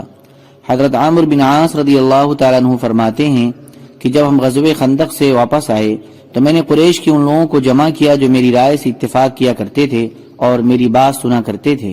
میں نے ان سے یہ کہا، اللہ کی قسم تم جانتے ہو کہ میں دیکھ رہا ہوں کہ محمد کا دین تمام دینوں پر بری طرح غالب آتا جا رہا ہے۔ مجھے ایک بات سمجھ میں آئی ہے، تم لوگوں کا اس کے بارے میں کیا خیال ہے؟ انہوں نے کہا وہ کیا بات ہے؟ میں نے کہا میرا خیال یہ ہے ہم نجاشی کے پاس چلے جائیں اور وہیں رہا کریں، پھر اگر محمد ہماری قوم پر غالب آ گئے تو اس وقت ہم نجاشی کے پاس ہوں گے، کیونکہ نجاشی کے ماتحت ہو کر رہنا ہمیں محمد کے ماتحت ہو کر رہنے سے زیادہ پسند ہے، اور اگر ہماری قوم غالب آ گئی تو ہم جانے پہچانے لوگ ہیں، وہ ہمارے ساتھ بھلائی ہی کا معاملہ کریں گے۔ سب نے کہا یہ تو بہت اچھی رائے ہے۔ میں نے کہا اس کو دینے کے لیے کچھ ہدیے جمع کر لو۔ نجاشی کو ہمارے یہاں کے چمڑے کا ہدیہ سب سے زیادہ پسند تھا، چنانچہ ہم لوگوں نے یہاں کا تیار شدہ چمڑا کثیر تعداد میں جمع کیا، پھر ہم مکہ سے چلے اور اس کے پاس پہنچ گئے۔ اللہ کی قسم ہم وہاں ہی تھے کہ اتنے میں عمرو بن امیہ غمری وہاں آئے اور حضور صلی اللہ علیہ وسلم نے ان کو نجاشی کے پاس حضرت جعفر اور ان کے ساتھیوں کے بارے میں بھیجا تھا۔ حضرت عمرو بن عاص رضی اللہ تعالیٰ عنہ فرماتے ہیں کہ حضرت عمرو بن امیہ نجاشی کے پاس ملنے گئے اور پھر وہاں سے باہر آئے تو میں نے اپنے ساتھیوں سے کہا یہ عمرو بن امیہ ہیں، اگر میں نجاشی کے پاس جا کر ان سے ان کو مانگ لوں اور وہ مجھے یہ دے دیں اور میں ان کی گردن اڑا دوں تو قریش یہ سمجھیں گے کہ میں نے محمد کے قاصد کو قتل کر کے ان کا بدلہ لے لیا ہے۔ چنانچہ میں نے نجاشی کے دربار میں جا کر نجاشی کو سجدہ کیا جیسے میں پہلے کیا کرتا تھا۔ اس نے کہا خوش آمدید ہو میرے دوست، اپنے علاقے سے میرے لیے کچھ ہدیہ لائے ہو؟ میں نے کہا ہاں اے بادشاہ، میں آپ کے لیے ہدیہ میں بہت سے چمڑے لایا ہوں۔ چنانچہ میں نے وہ چمڑے اس کے سامنے پیش کیے، وہ اسے بہت پسند آئے کیونکہ وہ اس کی مرضی کے مطابق تھے۔ پھر میں نے اس سے کہا اے بادشاہ، میں نے ایک آدمی کو آپ کے پاس سے نکلتا ہوا دیکھا ہے، وہ ہمارے دشمن کا قاصد ہے، آپ اسے میرے حوالے کر دیں تاکہ میں اسے قتل کر دوں، کیونکہ اس نے ہمارے سرداروں اور معزز لوگوں کو قتل کیا ہے۔ یہ سنتے ہی نجاشی کو ایک دم غصہ آ گیا اور اس نے غصے کے مارے اپنا ہاتھ اپنی ناک پر اس زور سے مارا کہ میں سمجھا کہ اس کی ناک ٹوٹ گئی ہے، اور ڈر کے مارے میرا یہ حال تھا کہ اگر زمین پھٹ جاتی تو میں اس میں گھس جاتا۔ پھر میں نے کہا اے بادشاہ، اللہ کی قسم اگر مجھے اندازہ ہوتا کہ یہ بات آپ کو ناگوار گزرے گی تو میں آپ سے اسے بالکل نہ مانگتا۔ نجاشی نے کہا تم مجھ سے اس آدمی کے قاصد کو مانگ کر قتل کرنا چاہتے ہو جس کے پاس وہی ناموس اکبر جبرائیل آتے ہیں جو موسیٰ علیہ السلام کے پاس آیا کرتے تھے۔ میں نے کہا اے بادشاہ، کیا وہ ایسے ہی ہیں؟ اس نے کہا تیرا ناس ہو اے عمرو، میری بات مان لے اور ان کا اتباع کر لے، کیونکہ وہ حق پر ہیں اور وہ اپنے مخالفوں پر ایسے غالب آئیں گے جیسے حضرت موسیٰ بن عمران فرعون اور اس کے لشکر پر غالب آئے تھے۔ میں نے کہا کیا تم مجھے ان کی طرف سے اسلام پر بیعت کرو گے؟ اس نے کہا ہاں۔ پھر اس نے ہاتھ بڑھا دیا اور میں ان کے ہاتھ پر بیعت ہو گیا۔ پھر میں اپنے ساتھیوں کے پاس باہر آیا تو میری رائے بدل چکی تھی۔ اپنے ساتھیوں سے میں نے اپنا اسلام چھپائے رکھا۔ پھر حضور صلی اللہ علیہ وسلم کی خدمت میں حاضر ہو کر اسلام لانے کے ارادے سے میں وہاں سے چل پڑا۔ راستے میں مجھے حضرت خالد بن ولید ملے، وہ مکہ سے آ رہے تھے۔ یہ واقعہ فتح مکہ سے کچھ پہلے کا ہے۔ میں نے کہا اے ابو سلیمان کہاں جا رہے ہو؟ انہوں نے کہا اللہ کی قسم بات واضح ہو گئی ہے اور یہ آدمی یقیناً نبی ہیں، اللہ کی قسم میں ان کے پاس مسلمان ہونے جا رہا ہوں، کب تک ہم ادھر ادھر بھاگتے رہیں گے؟ میں نے کہا اللہ کی قسم میں بھی مسلمان ہونے جا رہا ہوں۔ چنانچہ ہم دونوں مدینہ حضور صلی اللہ علیہ وسلم کی خدمت میں پہنچے۔ حضرت خالد بن ولید آگے بڑھ کر مسلمان ہوئے اور انہوں نے حضور صلی اللہ علیہ وسلم سے بیعت کی۔ پھر میں نے قریب ہو کر عرض کیا یا رسول اللہ، میں آپ سے اس شرط پر بیعت کرتا ہوں کہ میرے پچھلے تمام گناہ معاف ہو جائیں، آئندہ کے گناہوں کے متعلق مجھے خیال نہیں آیا۔ آپ نے فرمایا اے عمرو بیعت ہو جاؤ، کیونکہ اسلام اپنے سے پہلے کے تمام گناہوں کو مٹا دیتا ہے اور ہجرت بھی اپنے سے پہلے کے تمام گناہوں کو مٹا دیتی ہے۔ فرماتے ہیں کہ میں حضور صلی اللہ علیہ وسلم سے بیعت ہو گیا، پھر واپس آ گیا۔ اس روایت کو بیہقی نے واقعی کے حوالے سے زیادہ مفصل اور زیادہ بہتر طریقے سے ذکر کیا ہے، اور اس میں یہ مضمون بھی ہے۔ پھر میں حبشہ سے چل دیا، یہاں تک کہ جب میں حدہ مقام پر پہنچا تو میں نے دیکھا کہ دو آدمی ذرا کچھ آگے جا کر پڑاؤ ڈال رہے ہیں، ایک خیمہ کے اندر ہے اور دوسرا دونوں سواریوں کو تھامے ہوئے ہے۔ غور سے دیکھنے کے بعد پتہ چلا کہ یہ تو خالد بن ولید ہیں۔ میں نے کہا کہاں جا رہے ہو؟ انہوں نے کہا کہ محمد صلی اللہ علیہ وسلم کی خدمت میں حاضری کا ارادہ ہے، کیونکہ سارے لوگ اسلام میں داخل ہو چکے ہیں، کوئی ڈھنگ کا آدمی باقی نہیں رہا۔ اگر ہم یوں ہی ٹھہرے رہے تو ہماری گردن کو ایسے پکڑ لیا جائے گا جیسے کہ بھٹ میں بجو کی گردن پکڑ لی جاتی ہے۔ میں نے کہا اللہ کی قسم میرا بھی محمد صلی اللہ علیہ وسلم کی خدمت میں حاضری کا ارادہ ہے اور میں بھی مسلمان ہونا چاہتا ہوں۔ حضرت عثمان بن ابی طلحہ رضی اللہ تعالیٰ عنہ نے خیمہ سے باہر آ کر مجھے خوش آمدید کہا۔ پھر ہم سب وہیں ٹھہر گئے۔ پھر ہم ایک ساتھ ہی مدینہ آئے۔ مجھے اس آدمی کی بات نہیں بھولتی جو ہمیں بیر ابو عتبہ کے پاس ملا۔ وہ یا رباح یا رباح یا رباح کہہ کر اپنے غلام کو پکار رہا تھا۔ رباح اس کے غلام کا نام تھا، لیکن اس کا لفظی ترجمہ نفع ہے۔ ہم نے اس کے ان الفاظ سے نیک فالی لی اور ہمیں بڑی خوشی ہوئی۔ پھر اس نے ہمیں دیکھ کر کہا ان دو سرداروں کے بعد مکہ نے اپنی قیادت ہمیں دے دی ہے۔ وہ یہ کہہ کر میری اور حضرت خالد بن ولید کی طرف اشارہ کر رہا تھا اور وہ آدمی دوڑتا ہوا مسجد گیا۔ مجھے خیال ہوا کہ یہ حضور صلی اللہ علیہ وسلم کو ہمارے آنے کی خوشخبری سنانے گیا ہے، چنانچہ ایسا ہی ہوا۔ ہم نے اپنے اونٹ مقام حرہ میں بٹھائے اور اپنے صاف ستھرے کپڑے پہنے۔ پھر عصر کی اذان ہو گئی، ہم چل کر آپ کی خدمت میں آ پہنچے۔ آپ کا چہرے مبارک خوشی سے چمک رہا تھا اور آپ کے چاروں طرف مسلمان بیٹھے ہوئے تھے جو ہمارے مسلمان ہونے سے بڑے خوش ہو رہے تھے۔ چنانچہ حضرت خالد بن ولید آگے بڑھ کر حضور صلی اللہ علیہ وسلم سے بیعت ہوئے۔ پھر حضرت عثمان بن طلحہ آگے بڑھ کر بیعت ہوئے۔ پھر میں آگے بڑھا۔ اللہ کی قسم جب میں آپ کے سامنے بیٹھ گیا تو میں شرم کی وجہ سے اپنی نگاہ نہ اٹھا سکا، اور میں نے آپ سے اس شرط پر بیعت کی کہ میرے پچھلے تمام گناہ معاف ہو جائیں اور بعد میں ہونے والے گناہوں کا مجھے خیال نہ آیا۔ اسلام اپنے سے پہلے والے تمام گناہ مٹا دیتا ہے اور ہجرت بھی اپنے سے پہلے والے تمام گناہ مٹا دیتی ہے۔ اللہ کی قسم جب سے ہم دونوں میں اور خالد بن ولید مسلمان ہوئے اس وقت سے حضور صلی اللہ علیہ وسلم نے کسی بھی پریشان کن امر میں اپنے کسی صحابی کو ہمارے برابر کا نہیں سمجھا۔ حضرت خالد بن ولید رضی اللہ تعالیٰ عنہ کے اسلام لانے کا قصہ۔ حضرت خالد رضی اللہ تعالیٰ عنہ فرماتے ہیں کہ جب اللہ تعالیٰ نے میرے ساتھ بھلائی کا ارادہ فرمایا تو اللہ تعالیٰ نے میرے دل میں اسلام لانے کا جذبہ پیدا فرما دیا اور ہدایت کا راستہ میرے سامنے کھل گیا، اور میں نے اپنے دل میں کہا کہ محمد صلی اللہ علیہ وسلم کے خلاف تمام لڑائیوں میں شریک ہوا ہوں، لیکن ہر لڑائی سے واپسی پر مجھے یہ خیال آتا تھا کہ میں یہ ساری بھاگ دوڑ بے فائدہ کر رہا ہوں اور یقیناً محمد صلی اللہ علیہ وسلم غالب ہو کر رہیں گے۔ جب حضور صلی اللہ علیہ وسلم حدیبیہ کے لیے روانہ ہوئے تو میں مشرکوں کے سواروں کا ایک دستہ لے کر نکلا اور عثمان میں میرا حضور صلی اللہ علیہ وسلم اور صحابہ سے سامنا ہو گیا اور میں آپ کے مقابلہ میں کھڑا ہو گیا۔ میں نے آپ سے کچھ چھیڑ چھاڑ کرنی چاہی، آپ ہمارے سامنے اپنے صحابہ کو ظہر کی نماز پڑھانے لگے۔ ہم نے سوچا کہ ہم نماز کے دوران ہی آپ پر حملہ کر دیں، لیکن ہم کسی فیصلے تک نہ پہنچ سکے، اس لیے ہم نے حملہ نہ کیا اور اسی میں خیر تھی۔ آپ کو ہمارے اس ارادے کا پتہ چل گیا، یعنی اللہ تعالیٰ نے آپ کو بتا دیا، چنانچہ آپ نے اپنے صحابہ کو عصر کی نماز صلاۃ الخوف کے طریقے پر پڑھائی۔ اس بات کا ہمارے دلوں پر بہت اثر پڑا اور میں نے اپنے دل میں کہا کہ اس آدمی کی حفاظت کا مستقل غیبی انتظام ہے۔ آپ ہم سے ایک طرف ہو گئے اور ہمارے گھوڑوں کا راستہ چھوڑ کر دائیں طرف چلے گئے۔ جب آپ نے حدیبیہ میں قریش سے صلح کر لی اور قریش نے آپ کو زبانی جمع خرچ سے واپس کر کے اپنی جان بچائی، تو میں نے اپنے دل میں کہا اب کون سی چیز باقی رہ گئی ہے، اب میں کہاں جاؤں؟ نجاشی کے پاس۔ نجاشی نے تو محمد صلی اللہ علیہ وسلم کا اتباع کر لیا اور ان کے صحابہ اس کے پاس امن سے رہ رہے ہیں۔ کیا میں ہرقل کے پاس چلا جاؤں تو مجھے اپنا دین چھوڑ کر نصرانیت یا یہودیت کو اختیار کرنا پڑے گا اور عجم میں رہنا پڑے گا، یا اپنے وطن میں باقی لوگوں کے ساتھ رہوں؟ میں اسی سوچ بچار میں تھا کہ اچانک حضور صلی اللہ علیہ وسلم عمرہ کی قضا کرنے کے لیے مکہ میں تشریف لائے۔ میں مکہ سے غائب ہو گیا اور آپ کی آمد پر میں حاضر نہیں ہوا، اور میرے بھائی ولید بن ولید بھی حضور صلی اللہ علیہ وسلم کے ساتھ اس عمرے میں مکہ آئے۔ انہوں نے مجھے بہت تلاش کیا لیکن کہیں نہ پایا، تو انہوں نے مجھے ایک خط لکھا جس کا مضمون یہ ہے: بسم اللہ الرحمن الرحیم، اما بعد۔ ابھی تک اسلام لانے کی تمہاری رائے نہیں بنی، اس سے زیادہ عجیب بات میں نے کوئی نہیں دیکھی، حالانکہ تم بہت عقل مند ہو۔ اسلام جیسے مذہب سے بھی کوئی ناواقف رہ سکتا ہے۔ حضور صلی اللہ علیہ وسلم نے مجھ سے تمہارے بارے میں پوچھا تھا کہ خالد کہاں ہیں؟ میں نے کہا اللہ تعالیٰ ان کو ضرور لے آئیں گے۔ آپ نے فرمایا کیا خالد جیسا آدمی بھی اب تک اسلام سے ناواقف ہے؟ اگر وہ اپنی ساری قوت اور محنت مسلمانوں کے ساتھ لگا دیتے تو ان کے لیے زیادہ بہتر تھا اور ہم ان کو دوسروں سے آگے رکھتے۔ اے میرے بھائی، خیر کے بہت سے مواقع تم سے رہ گئے، اب تو ان کی تلافی کر لو۔ حضرت خالد فرماتی ہیں کہ جب مجھے اپنے بھائی کا خط ملا تو میرے دل میں مدینہ جانے کا ایک شوق پیدا ہوا اور اسلام کی رغبت بڑھنے لگی، اور مجھے اس بات سے بہت خوشی ہوئی کہ حضور صلی اللہ علیہ وسلم نے میرے بارے میں پوچھا، اور اس زمانے میں نے ایک خواب دیکھا کہ میں ایک قحط زدہ اور تنگ علاقے میں ہوں اور میں وہاں سے نکل کر ایک سرسبز اور وسیع علاقے میں پہنچ گیا ہوں۔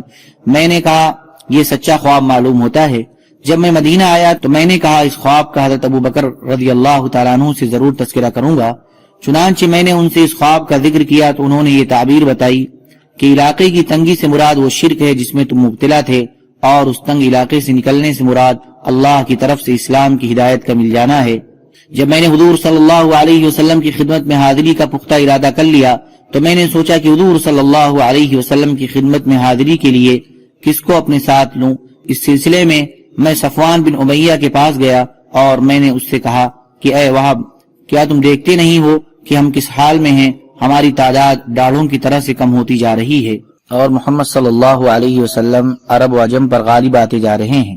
میرا خیال یہ ہے کہ ہمیں محمد صلی اللہ علیہ وسلم کی خدمت میں حاضر ہو کر ان کی اتباع کر لینا چاہیے، کیونکہ محمد صلی اللہ علیہ وسلم کی عزت ہماری عزت ہے۔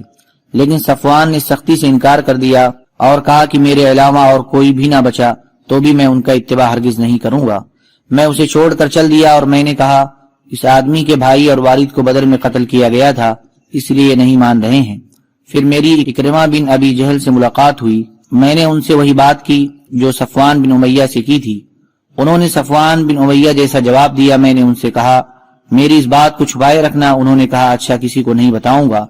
پھر میں اپنے گھر گیا اور اپنی سواری کو تیار کیا۔ میں اس کو لے کر چل پڑا تو راستے میں میری عثمان بن طلحہ سے ملاقات ہوئی۔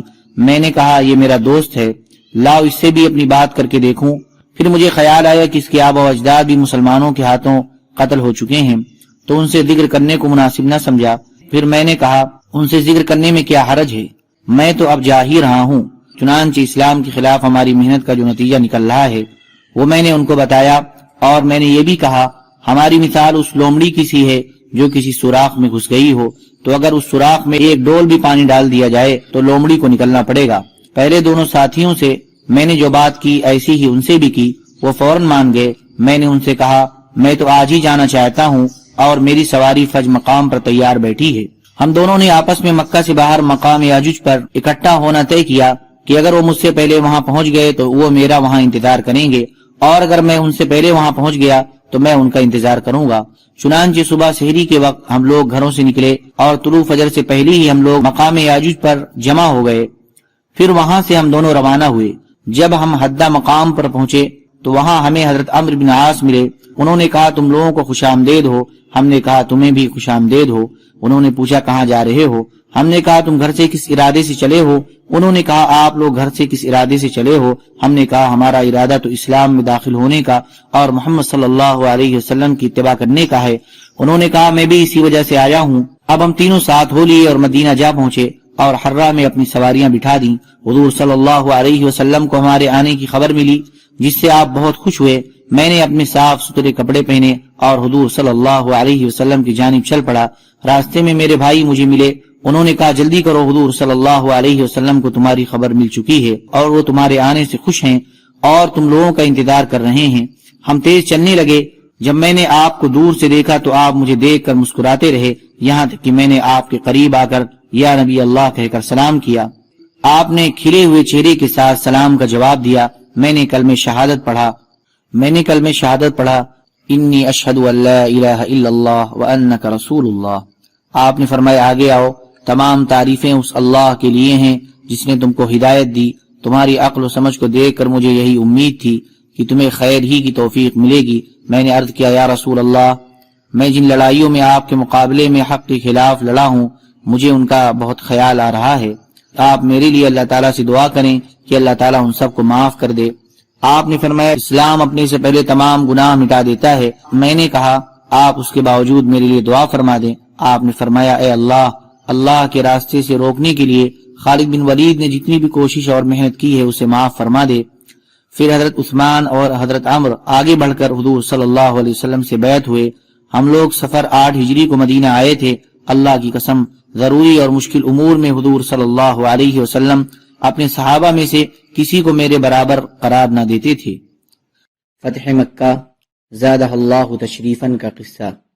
حضرت ابن عباس رضی اللہ تعالیٰ عنہ فرماتے ہیں حضور صلی اللہ علیہ وسلم مدینہ سے روانہ ہوئے اور اپنے پیچھے حضرت ابو رحم کلثوم بن حسین غفاری رضی اللہ عنہ کو مدینہ کا امیر بنایا۔ آپ 10 رمضان کو روانہ ہوئے۔ آپ نے بھی روزہ رکھا اور لوگوں نے بھی آپ کے ساتھ روزہ رکھا۔ عصفان اور امج کے درمیان قدید نامی چشمے پر پہنچ کر روزے رکھنے چھوڑ دیے۔ پھر وہاں سے چل کر 10,000 مسلمانوں کی ہمراہی میں مرہ زہران مقام پر پڑاؤ ڈالا۔ مزینہ اور سلیم کے 1,000 آدمی بھی تھے۔ ہر قبیلہ سامان اور ہتھیار سے لیس تھا۔ اس سفر میں تمام مہاجرین اور انصار حضور صلی اللہ علیہ وسلم کے ساتھ تھے۔ ان میں سے کوئی بھی پیچھے نہ رہا تھا۔ قریش کو پتہ بھی نہ چلا اور آپ مرہ زہران پہنچ گئے۔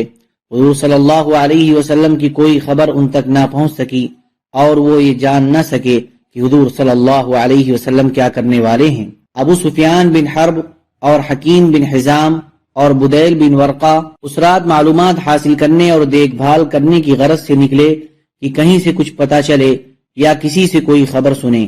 حضرت عباس بن عبد المطلب رضی اللہ تعالی عنہ راستہ میں حضور صلی اللہ علیہ وسلم کے ساتھ مل گئے تھے۔ ابو سفیان بن حارث بن عبد المطلب حضور صلی اللہ علیہ وسلم کے چچا زاد بھائی اور عبداللہ بن ابی امیہ بن مغیرہ حضور صلی اللہ علیہ وسلم کے پھوپھی زاد بھائی اور آپ کی زوجہ محترمہ حضرت ام سلمہ رضی اللہ تعالی عنہ کے بھائی مدینہ اور مکہ کے درمیان حضور صلی اللہ علیہ وسلم کے پاس پہنچ گئے۔ ان دونوں نے آپ کی خدمت میں حاضری کی درخواست کی۔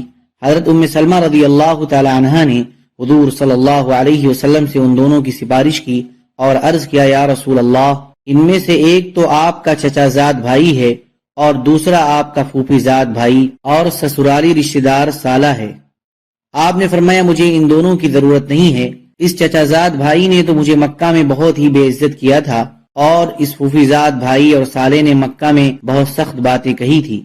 جب ان دونوں کو حضور صلی اللہ علیہ وسلم کے اس جواب کا پتہ چلا تو ابو سفیان کی گود میں اس کا ایک چھوٹا بیٹا تھا، تو اس نے کہا یا تو حضور صلی اللہ علیہ وسلم مجھے اپنی خدمت میں حاضری کی اجازت دے دیں، نہیں تو میں اپنے اس بیٹے کی انگلی پکڑ کر جنگل کو نکل جاؤں گا اور وہیں کہیں بھوکے پیاسے ہم دونوں مر جائیں گے۔ جب یہ بات حضور صلی اللہ علیہ وسلم تک پہنچی تو آپ کو ان دونوں پر ترس آ گیا۔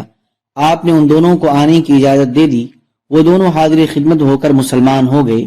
جب حضور صلی اللہ علیہ وسلم مرہ زہران میں ٹھہرے ہوئے تھے تو حضرت عباس نے کہا ہائے قریش کی ہلاکت! اگر حضور صلی اللہ علیہ وسلم مکہ میں فاتحانہ داخل ہوئے اور مکہ والوں نے حضور صلی اللہ علیہ وسلم سے امن طلب نہ کیا تو قریش ہمیشہ کے لیے ختم ہو جائیں گے۔ حضرت عباس فرماتے ہیں کہ میں حضور صلی اللہ علیہ وسلم کے سفید خچر پر سوار ہو کر چلا یہاں تک کہ میں اراک مقام پر پہنچ گیا۔ میں نے سوچا شاید مجھے کوئی لکڑیاں چننے والا یا دودھ والا یعنی چرواہا یا کوئی ضرورت سے آیا ہوا آدمی مل جائے جو مکہ جا کر حضور صلی اللہ علیہ وسلم کی آمد کی ان کو خبر دے دے تاکہ وہ حضور صلی اللہ علیہ وسلم کے فاتحانہ داخل ہونے سے پہلے ہی حضور صلی اللہ علیہ وسلم سے امن لے لیں۔ میں خچر پر چلا جا رہا تھا اور کسی آدمی کی تلاش میں تھا کہ اتنے میں مجھے ابو سفیان اور بدیل بن ورقہ کی آواز سنائی دی۔ وہ دونوں آپس میں باتیں کر رہے تھے۔ ابو سفیان کہہ رہا تھا کہ میں نے آج تک نہ اتنی بڑی تعداد میں جلتی ہوئی آگ دیکھی ہے اور نہ کبھی اتنا بڑا لشکر دیکھا۔ بدیل کہہ رہا تھا اللہ کی قسم یہ آگ قبیلہ خزاعہ کی ہے، معلوم ہوتا ہے کہ یہ لوگ لڑائی کے ارادے سے نکلے ہیں۔ ابو سفیان نے جواب دیا کہ خزاعہ کی تعداد اتنی نہیں ہے کہ وہ اتنی جگہ آگ جلائیں اور ان کا اتنا بڑا لشکر ہو۔ حضرت عباس فرماتے ہیں کہ میں نے حضرت ابو سفیان کی آواز کو پہچان لیا۔ میں نے ان کو آواز دی اے ابو حنظلہ، انہوں نے میری آواز پہچان لی اور کہا تم ابو الفضل ہو؟ میں نے کہا ہاں۔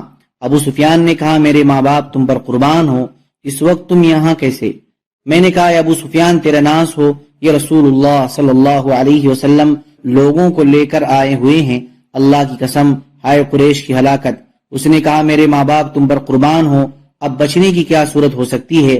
میں نے کہا اگر تم ان کے ہاتھ لگ گئے تو تمہاری گردن ضرور اڑا دی جائے گی، تم میرے ساتھ اس خچر پر سوار ہو جاؤ تاکہ میں تمہیں حضور صلی اللہ علیہ وسلم کی خدمت میں لے جا کر تمہیں ان سے امن دلوا دوں۔ چنانچہ اس کے دونوں ساتھی تو واپس چلے گئے اور وہ میرے پیچھے سوار ہو گئے۔ میں ابو سفیان کو تیزی سے لے کر چلا۔ جب بھی میں مسلمانوں کی کسی آگ کے پاس سے گزرتا وہ پوچھتے یہ کون، لیکن حضور صلی اللہ علیہ وسلم کے خچر کو دیکھ کر کہتے یہ تو حضور صلی اللہ علیہ وسلم کے چچا حضور صلی اللہ علیہ وسلم کے خچر پر جا رہے ہیں۔ یہاں تک کہ میں حضرت عمر بن خطاب رضی اللہ تعالی عنہ کی آگ کے پاس سے گزرنے لگا تو حضرت عمر نے پوچھا یہ کون ہے اور کھڑے ہو کر میرے پاس آ گئے۔ جب انہوں نے میرے پیچھے خچر پر سوار ابو سفیان کو دیکھا تو کہنے لگے یہ تو اللہ کا دشمن ابو سفیان ہے، اللہ کا لاکھ لاکھ شکر ہے کہ اس نے مجھے تم پر قابو دے دیا ہے اور اس وقت ہمارا تمہارا کوئی معاہدہ بھی نہیں ہے۔ اور وہ حضور صلی اللہ علیہ وسلم کی طرف دوڑ پڑے اور میں نے بھی خچر کو ایڑ لگائی اور میں ان سے آگے نکل گیا، اور ظاہر ہے کہ سوار پیدل آدمی سے آگے نکل جاتا ہے۔ آگے جا کر میں خچر سے کود پڑا اور حضور صلی اللہ علیہ وسلم کی خدمت میں پہنچ گیا۔ اتنے میں حضرت عمر بھی آ گئے اور انہوں نے کہا یا رسول اللہ یہ ابو سفیان ہے جس پر اللہ نے قابو دے دیا ہے اور اس کا ہمارا کوئی معاہدہ بھی نہیں ہے، آپ مجھے اجازت دے دیں میں اس کی گردن اڑا دوں۔ میں نے کہا یا رسول اللہ میں ان کو پناہ دے چکا ہوں۔ پھر میں نے حضور صلی اللہ علیہ وسلم کے پاس بیٹھ کر عرض کیا اللہ کی قسم آج رات تو بس میں اکیلے ہی ان سے بات چیت کروں گا۔ جب حضرت عمر نے ان کے بارے میں زیادہ زور لگایا تو میں نے کہا اے عمر بس کرو، اگر یہ بنو عدی بن کعب خاندان میں سے ہوتے تو تم اتنی باتیں نہ کرتے، لیکن تمہیں پتا ہے یہ بنو عبد مناف میں سے ہے اس لیے اتنا زور لگا رہے ہو۔ انہوں نے کہا اے عباس ٹھہرو، تمہارے اسلام لانے سے مجھے جتنی خوشی ہوئی اگر میرا باپ اسلام لاتا تو اتنی خوشی نہ ہوتی، اور اس کی وجہ صرف یہ ہے کہ تمہارا اسلام لانا حضور صلی اللہ علیہ وسلم کے لیے میرے باپ خطاب کے اسلام لانے سے زیادہ باعث خوشی تھا۔ حضور صلی اللہ علیہ وسلم نے فرمایا اے عباس اس وقت تم ان کو اپنی قیام گاہ میں لے جاؤ، صبح میرے پاس لے آنا۔ چنانچہ ان کو میں اپنی قیام گاہ پر لے آیا، انہوں نے میرے پاس رات گزاری۔ صبح ان کو حضور صلی اللہ علیہ وسلم کی خدمت میں لے گیا۔ ان کو دیکھ کر حضور صلی اللہ علیہ وسلم نے فرمایا اے ابو سفیان تیرا بھلا ہو، کیا تمہارے لیے ابھی بھی یہ وقت نہیں آیا کہ تم اس بات کی گواہی دو کہ اللہ کے سوا کوئی معبود نہیں؟ انہوں نے کہا میرے ماں باپ آپ پر قربان ہوں، آپ تو بہت بزرگ اور بہت حلم والے اور بہت زیادہ جوڑ لینے والے ہیں۔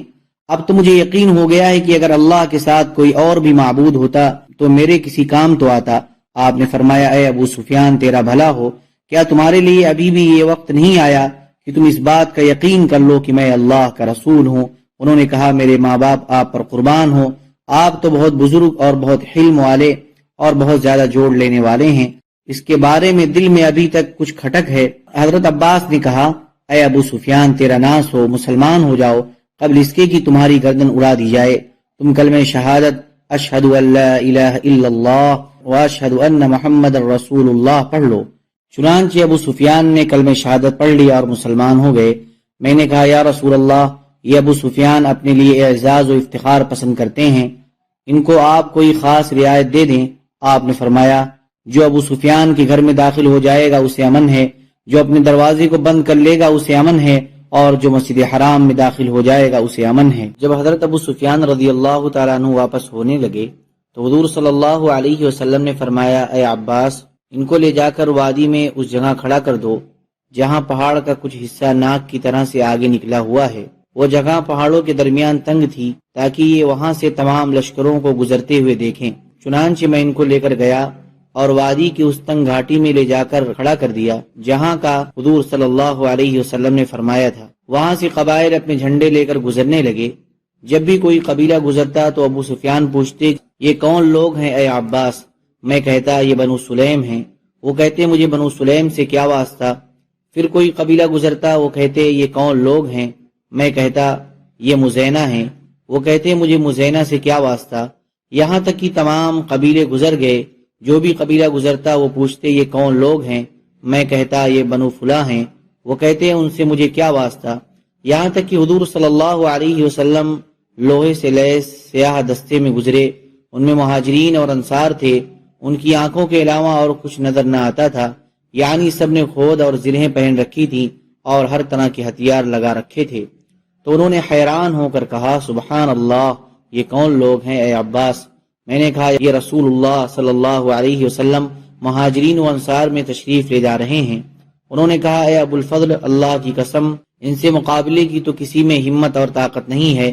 آج تو تمہارے بھتیجے کی بادشاہت بہت بڑی ہو گئی ہے۔ میں نے کہا یہ بادشاہت نہیں ہے، یہ نبوت ہے۔ انہوں نے کہا ہاں یہی نبوت ہی صحیح۔ میں نے کہا اب تو اپنی قوم کی جا کر فکر کرو۔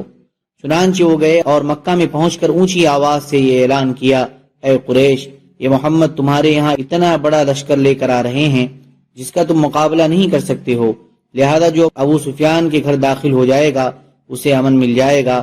اس اعلان پر غصہ ہو کر ان کی بیوی ہند بن عتبہ نے کھڑے ہو کر ان کی مونچھیں پکڑ لی اور کہنے لگی اس کالے کلوٹے کمینے کو قتل کر دو، ان کو دشمن کی جاسوسی کے لیے بھیجا تھا، یہ تو بڑی بری خبر لانے والا ہے۔ انہوں نے کہا تمہارا ناس ہو، اس عورت کی باتوں سے دھوکے میں نہ آ جانا، کیونکہ حقیقت یہی ہے کہ محمد صلی اللہ علیہ وسلم ایسا لشکر لے کر آئے ہیں جس کا تم مقابلہ نہیں کر سکتے ہو۔ جو ابو سفیان کے گھر داخل ہو جائے گا اسے امن مل جائے گا۔ لوگوں نے کہا تیرا ناس ہو، کیا تمہارا گھر ہم سب کو کافی ہو جائے گا؟ انہوں نے کہا اور جو اپنا دروازہ بند کر لے گا اسے بھی امن ہے، اور جو مسجد حرام میں داخل ہو جائے گا اسے بھی امن ہے۔ یہ سن کر تمام لوگ اپنے گھروں اور مسجدوں کو دوڑ پڑے۔ ابن عساکر نے بھی واقعی کے حوالے سے حضرت ابن عباس رضی اللہ تعالیٰ عنہ سے طبرانی کی پچھلی حدیث جیسی حدیث نقل کی ہے، اور اس میں یہ مضمون ہے کہ جب حضرت ابو سفیان حضور صلی اللہ علیہ وسلم کے پاس سے چلے گئے تو حضور صلی اللہ علیہ وسلم نے حضرت عباس کو فرمایا انہیں لے جا کر وادی کے اس تنگ جگہ میں کھڑا کر دو جہاں پہاڑ کا کچھ حصہ ناک کی طرح آگے نکلا ہوا ہے، تاکہ یہ وہاں سے اللہ کے لشکروں کو گزرتا ہوا دیکھ لیں۔ حضرت عباس فرماتے ہیں کہ عام راستہ کو چھوڑ کر میں نے ان کو وادی کی اس جگہ پر لے جا کر کھڑا کر دیا۔ جب میں نے وہاں جا کر ان کو روک لیا تو انہوں نے کہا اے بنی ہاشم، کیا مجھے دھوکہ دینا چاہتے ہو؟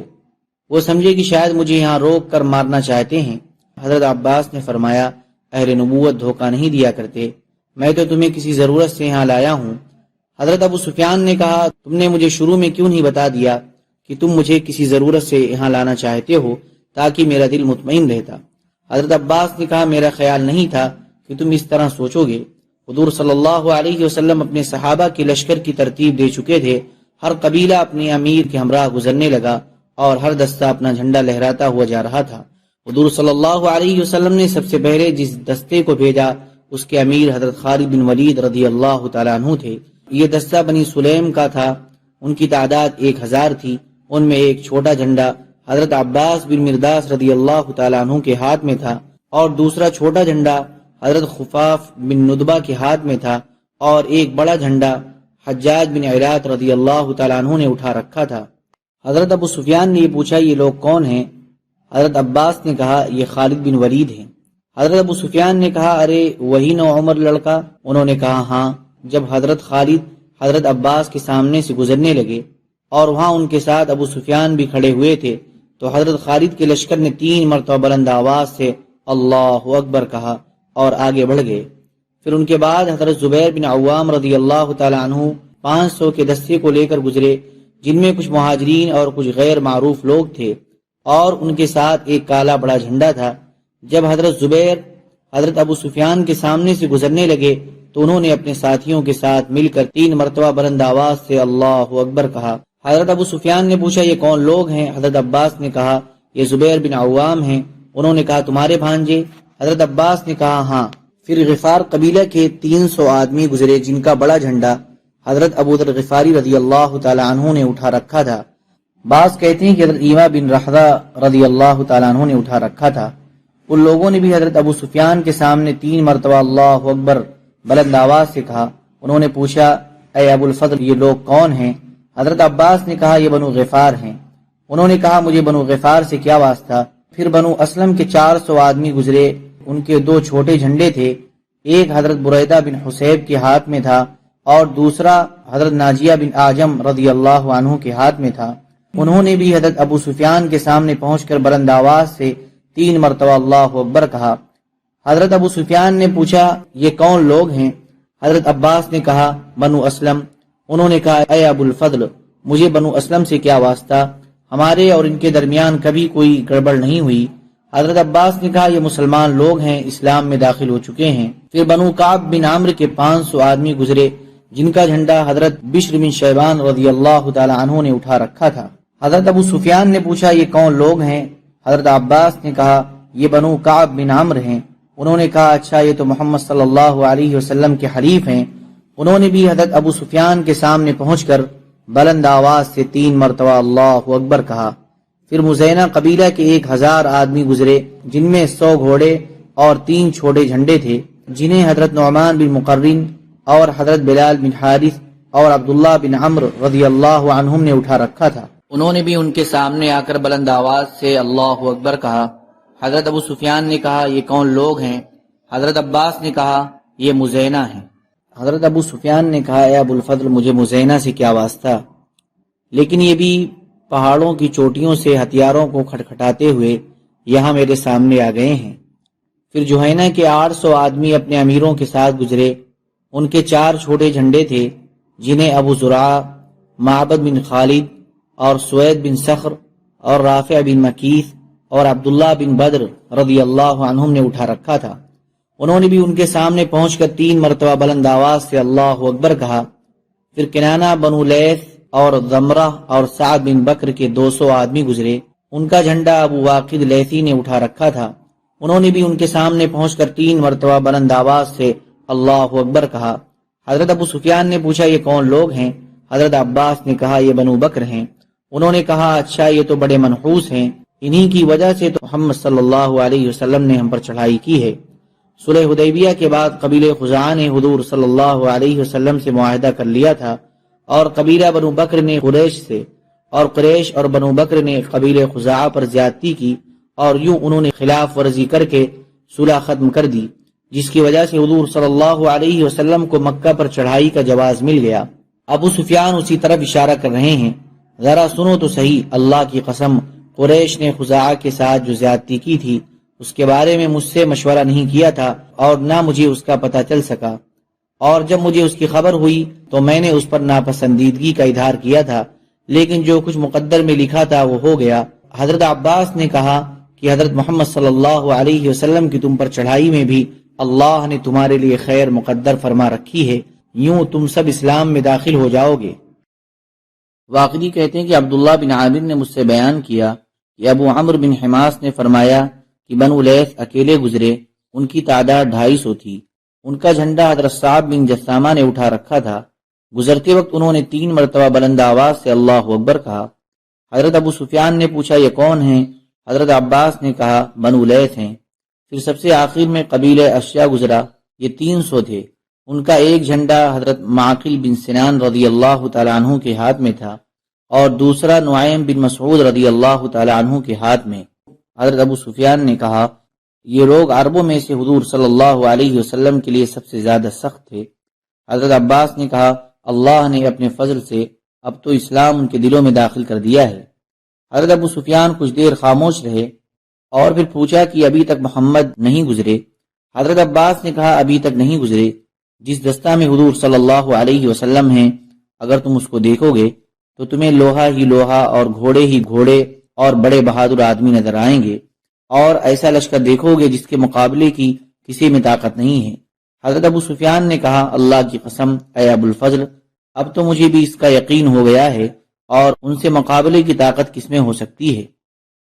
جب حضور صلی اللہ علیہ وسلم کا دستہ نمودار ہوا تو ہر طرف لوہا ہی لوہا اور گھوڑوں کی سیموں سے اڑنے والا غبار نظر آنے لگا، اور لوگ لگاتار گزر رہے تھے۔ حضرت ابو سفیان ہر مرتبہ پوچھتے کیا ابھی محمد صلی اللہ علیہ وسلم نہیں گزرے؟ حضرت عباس کہتے نہیں۔ اتنے میں حضور صلی اللہ علیہ وسلم اپنی قصبہ اونٹنی پر گزرے۔ آپ کے دائیں بائیں حضرت ابو بکر اور حضرت اسید بن حضیر رضی اللہ تعالی عنہما تھے۔ آپ ان دونوں سے بات کر رہے تھے۔ حضرت عباس نے کہا یہ رسول اللہ صلی اللہ علیہ وسلم اپنے سیاہ دستہ میں تشریف لے جا رہے ہیں، اس میں مہاجرین اور انصار ہیں، اس میں چھوٹے بڑے بہت سے مختلف جھنڈے ہیں، ہر انصاری بہادر کے ہاتھ میں ایک بڑا جھنڈا ہے اور ایک چھوٹا، سب لوہے سے ایسے ڈھکے ہوئے ہیں کہ آنکھ کے علاوہ اور کچھ نظر نہیں آ رہا ہے۔ حضرت عمر رضی اللہ تعالیٰ عنہ پر لوہا ہی لوہا ہے اور وہ اپنی بلند اور گرجدار آواز سے لشکر کو ترتیب سے چلا رہے ہیں۔ حضرت ابو سفیان نے پوچھا ابو الفضل یہ اونچی آواز سے بولنے والا کون ہے؟ حضرت عباس نے کہا عمر بن خطاب ہیں۔ ابو سفیان نے کہا بنو عدی، حضرت عمر کا خاندان تو بہت کم تھے، بڑے ذلیل تھے، اب تو ان کی بات بڑی اونچی ہو گئی۔ حضرت عباس نے کہا اے ابو سفیان اللہ تعالیٰ جسے چاہیں جیسے چاہیں اونچا کر دیں۔ حضرت عمر ان لوگوں میں سے ہیں جن کو اسلام نے اونچا کیا ہے، اور راوی کہتے ہیں کہ اس دستہ میں 2000 زرہیں تھیں۔ حضور صلی اللہ علیہ وسلم نے اپنا جھنڈا حضرت سعد بن عبادہ رضی اللہ تعالیٰ عنہ کو دے رکھا تھا، وہ دستہ کے آگے چل رہے تھے۔ جب حضرت سعد حضور صلی اللہ علیہ وسلم کا جھنڈا لے کر ابو سفیان کے پاس سے گزرے تو انہوں نے ان کو آواز دے کر کہا آج کا دن خونریزی کا دن ہے، آج کے دن حرم مکہ کی حرمت اٹھا لی جائے گی، آج اللہ تعالیٰ قریش کو ذلیل کر دیں گے۔ جب حضور صلی اللہ علیہ وسلم آگے بڑھے اور ابو سفیان کے سامنے پہنچ گئے تو انہوں نے حضور صلی اللہ علیہ وسلم کو پکار کر کہا یا رسول اللہ، کیا آپ نے اپنی قوم کے قتل کرنے کا حکم دے دیا ہے؟ سعد اور ان کے ساتھی ہمارے پاس سے گزرتے ہوئے کہہ گئے ہیں کہ آج کا دن خونریزی کا دن ہے، آج کے دن حرم مکہ کی حرمت اٹھا لی جائے گی، آج اللہ تعالیٰ قریش کو ذلیل کر دیں گے۔ میں آپ کو آپ کی قوم کے بارے میں اللہ کا واسطہ دیتا ہوں، آپ تو لوگوں میں سب سے زیادہ نیک اور سب سے زیادہ جوڑ لینے والے ہیں۔ حضرت عبد الرحمن بن عوف اور حضرت عثمان بن عفان رضی اللہ تعالی عنہما نے کہا یا رسول اللہ ہمیں خطرہ ہے کہیں سعد قریش پر حملہ نہ کر دیں۔ حضور صلی اللہ علیہ وسلم نے فرمایا اے ابو سفیان آج تو رحم کرنے کا دن ہے، آج تو اللہ تعالیٰ قریش کو عزت دیں گے۔ پھر حضور صلی اللہ علیہ وسلم نے حضرت سعد کے پاس آدمی بھیج کر ان کو معزول کر دیا اور فرمایا کہ جھنڈا قیس کو دے دیں۔ آپ نے یہ سوچا کہ یہ جھنڈا سعد کے بیٹے قیس کو مل جائے گا تو گویا سعد کے ہاتھ سے جھنڈا نہیں نکلا، لیکن حضرت سعد نے فرمایا کہ جب تک حضور صلی اللہ علیہ وسلم کی طرف سے کوئی نشانی نہیں آئے گی وہ جھنڈا نہیں دیں گے۔ چنانچہ حضور صلی اللہ علیہ وسلم نے ان کے پاس اپنی پگڑی بھیجی جسے پہچان کر حضرت سعد نے جھنڈا اپنے بیٹے قیس کو دے دیا۔ حضرت ابو لیلہ رضی اللہ تعالیٰ عنہ فرماتے ہیں کہ فتح مکہ کے سفر میں ہم لوگ حضور صلی اللہ علیہ وسلم کے ساتھ تھے۔ حضور صلی اللہ علیہ وسلم نے فرمایا ابو سفیان اس وقت مقام عراق میں ہیں، ہم لوگوں نے وہاں جا کر ان کو پکڑ لیا۔ مسلمان ان کو تلواروں سے گھیرے ہوئے حضور صلی اللہ علیہ وسلم کی خدمت میں لے آئے۔ آپ نے فرمایا اے ابو سفیان تیرا بھلا ہو، میں تمہارے پاس دنیا و آخرت دونوں لے کر آیا ہوں، تم مسلمان ہو جاؤ سلامتی پالو گے۔ حضرت عباس رضی اللہ تعالیٰ عنہ ان کے دوست تھے، انہوں نے عرض کیا یا رسول اللہ ابو سفیان شہرت پسند ہیں، چنانچہ آپ نے ایک منادی کو مکہ بھیج دیا جو یہ اعلان کرے کہ جس نے اپنا دروازہ بند کر لیا اسے امن ہے، اور جس نے اپنے ہتھیار ڈال دیے اسے امن ہے، اور جو ابو سفیان کے گھر میں داخل ہوا اسے امن ہے۔ پھر حضور صلی اللہ علیہ وسلم نے حضرت عباس کو ان کے ساتھ بھیج دیا، یہ دونوں جا کر گھاٹی کے کنارے بیٹھ گئے تو وہاں سے بنو سلیم گزرے۔ ابو سفیان نے کہا اے عباس یہ کون لوگ ہیں؟ حضرت عباس نے کہا یہ بنو سلیم ہیں۔ انہوں نے کہا مجھے بنو سلیم سے کیا واسطہ؟ پھر حضرت علی بن ابی طالب رضی اللہ تعالی عنہ مہاجرین کو لے کر گزرے تو انہوں نے پوچھا اے عباس یہ کون لوگ ہیں؟ حضرت عباس نے کہا یہ حضرت علی بن ابی طالب مہاجرین کو لے کر جا رہے ہیں۔ پھر حضور صلی اللہ علیہ وسلم انصار کے ساتھ گزرے، انہوں نے پوچھا اے عباس یہ کون ہیں؟ حضرت عباس نے کہا یہ لوگ سرخ موت ہیں، یعنی دشمن کا خون بہا دینے والے ہیں، یہ اللہ کے رسول صلی اللہ علیہ وسلم اور انصار ہیں۔ ابو سفیان نے کہا میں نے کسرا اور قیصر کی بادشاہت دیکھی ہے لیکن تمہارے بھتیجے جیسی بادشاہت نہیں دیکھی۔ حضرت عباس نے کہا یہ بادشاہت نہیں یہ تو نبوت ہے۔ حضرت عروہ رضی اللہ تعالیٰ عنہ فرماتے ہیں کہ حضور صلی اللہ علیہ وسلم مہاجرین اور انصار اور اسلم اور غفار اور جوہینہ اور بنو سلیم کے 12,000 کے لشکر کو لے کر چلے۔ یہ لشکر گھوڑوں پر اس تیزی سے چلا کہ یہ لوگ مکہ کے قریب مرہ دہران پہنچ گئے اور قریش کو پتہ بھی نہ چلا۔ قریش نے تو حکیم بن حزام اور ابو سفیان کو مدینہ حضور صلی اللہ علیہ وسلم سے بات کرنے کے لیے بھیجا ہوا تھا کہ آپ سے ہماری سلامتی کا عہد و پیمان لے کر آئیں یا اعلان جنگ کر کے آئیں۔ انہیں راستہ میں بدیل بن ورقہ ملے تو انہیں بھی ساتھ لے لیا۔ ابھی یہ لوگ مکہ سے چل کر رات کو عراق پہنچے ہی تھے تو انہوں نے وہاں بہت سے خیمے اور لشکر دیکھا اور گھوڑوں کی ہنہنانے کی آوازیں سنی تو یہ تینوں ڈر گئے اور بہت گھبرا گئے اور کہنے لگے کہ یہ بنو کعب ہیں جو لڑنے کے لیے تیار ہو کر آئے ہیں۔ بدیل نے کہا کہ ان کی تعداد تو بنو کعب سے زیادہ ہے، وہ تو سارے مل کر بھی اتنے نہیں ہو سکتے، تو کیا حوازن ہمارے علاقے میں گھاس کی تلاش میں آ گئے؟ مگر اللہ کی قسم یہ بات بھی معلوم نہیں ہوتی، اتنا مجمع تو حاجیوں کا ہوا کرتا ہے۔ اور حضور صلی اللہ علیہ وسلم نے بھی اپنے لشکر سے آگے سوار بھیج رکھے تھے جو جاسوسوں کو گرفتار کر کے لائیں، اور حضور صلی اللہ علیہ وسلم کے حلیف قبیلے خزاعہ والے بھی اسی راستے پر رہتے تھے جو کسی کو جانے نہیں دیتے تھے۔ جب ابو سفیان اور ان کے ساتھی مسلمانوں کے لشکر میں داخل ہوئے تو انہیں ان سواروں نے رات کی تاریکی میں گرفتار کر لیا اور انہیں لے کر مسلمانوں میں آئے۔ ابو سفیان اور ان کے ساتھیوں کو ڈر تھا کہ انہیں قتل کر دیا جائے گا۔ حضرت عمر بن خطاب رضی اللہ تعالیٰ عنہ نے کھڑے ہو کر ابو سفیان کی گردن پر زور سے ہاتھ مارا اور سب لوگ ان کو چمٹ گئے اور ان کو حضور صلی اللہ علیہ وسلم کی خدمت میں لے چلے۔ انہیں ڈر تھا کہ انہیں قتل کر دیا جائے گا۔ حضرت عباس بن عبد المطلب رضی اللہ تعالیٰ عنہ ان کی جاہلیت میں بڑے گہرے دوست تھے، اس لیے ابو سفیان نے بلند آواز سے کہا کہ تم لوگ مجھے عباس کے سپرد کیوں نہیں کر دیتے؟ حضرت عباس آواز سن کر آ گئے اور انہوں نے ان سے لوگوں کو ہٹایا اور حضور صلی اللہ علیہ وسلم کی خدمت میں درخواست کی کہ ابو سفیان کو ان کے حوالے کر دیں، اور سارے لشکر میں ابو سفیان کے آنے کی خبر پھیل گئی۔ حضرت عباس رضی اللہ تعالیٰ عنہ نے رات میں ہی ابو سفیان کو سواری پر سارے لشکر کا گشت کرایا۔ تمام لشکر والوں نے بھی ابو سفیان کو دیکھ لیا۔ حضرت عمر رضی اللہ تعالیٰ عنہ نے ابو سفیان کی گردن پر زور سے ہاتھ مارتے ہوئے کہا تھا کہ تم مر کر ہی حضور صلی اللہ علیہ وسلم کی خدمت میں پہنچ سکتے ہو۔ ابو سفیان نے حضرت عباس رضی اللہ تعالیٰ عنہ سے مدد مانگی اور کہا میں تو مارا گیا۔ ابو سفیان پر لوگوں کے حملہ کرنے سے پہلے ان کو حضرت عباس نے اپنی پناہ میں لے لیا۔ جب ابو سفیان نے دیکھا کہ لوگ اتنے زیادہ ہیں اور سب فرما بردار ہیں تو کہنے لگے میں نے آج رات جیسا کسی قوم کا مجمع نہیں دیکھا۔ حضرت عباس رضی اللہ تعالیٰ عنہ نے ان کو لوگوں کے ہاتھ سے چھڑا کر کہا کہ اگر تم مسلمان نہ ہوئے اور حضور صلی اللہ علیہ وسلم کے رسول ہونے کی گواہی نہ دی تو تم کو قتل کر دیا جائے گا۔ ابو سفیان ہر چند کلمہ شہادت پڑھنا چاہتے تھے لیکن ان کی زبان چل کر نہ دیتی تھی۔ انہوں نے وہ رات حضرت عباس کے ساتھ گزاری۔ ان کے دونوں ساتھی حکیم بن حزام اور بدیل بن ورقہ حضور صلی اللہ علیہ وسلم کی خدمت میں حاضر ہو کر مسلمان ہو گئے، اور حضور صلی اللہ علیہ وسلم ان دونوں سے اہل مکہ کے حالات پوچھتے رہے۔ جب فجر کی اذان ہوئی تو سب لوگ جمع ہو کر نماز کا انتظار کرنے لگے۔ ابو سفیان نے گھبرا کر پوچھا اے عباس آپ لوگ کیا کرنا چاہتے ہیں؟ حضرت عباس نے کہا یہ مسلمان رسول اللہ صلی اللہ علیہ وسلم کی تشریف آوری کا انتظار کر رہے ہیں۔ تو حضرت عباس ان کو لے کر باہر نکلے۔ ابو سفیان نے مسلمانوں کو دیکھ کر کہا اے عباس حضور صلی اللہ علیہ وسلم ان کو جس بات کا حکم دیتے ہیں یہ اسی کو کرنے لگتے ہیں۔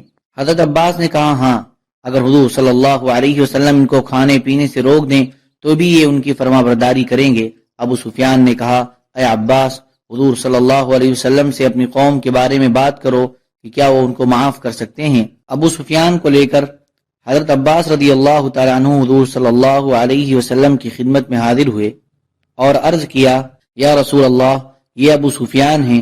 ابو سفیان نے کہا میں نے اپنے معبود سے مدد مانگی اور آپ نے اپنے معبود سے مدد مانگی، اللہ کی قسم اب تو یہ صاف نظر آ رہا ہے کہ آپ مجھ پر غالب آ گئے ہیں، اگر میرا معبود سچا اور آپ کا معبود جھوٹا ہوتا تو میں آپ پر غالب آتا۔ اور اس کے بعد حضرت ابو سفیان نے کلمہ شہادت اشہد ان لا الہ الا اللہ وان محمدا عبدہ ورسولہ پڑھ لیا۔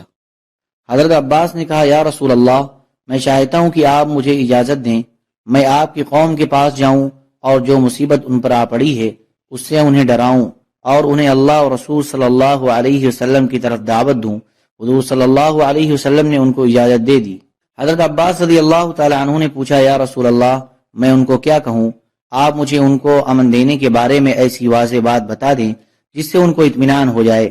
آپ نے فرمایا ان سے کہہ دینا کہ جس نے کلمہ شہادت اشہد ان لا الہ الا اللہ وحدہ لا شریک لہ وان محمدا عبدہ ورسولہ پڑھ لیا اسے امن ہے، اور جو ہتھیار ڈال کر کعبہ کے پاس بیٹھ گیا اسے بھی امن ہے، اور جس نے اپنا دروازہ بند کر لیا اسے بھی امن ہے۔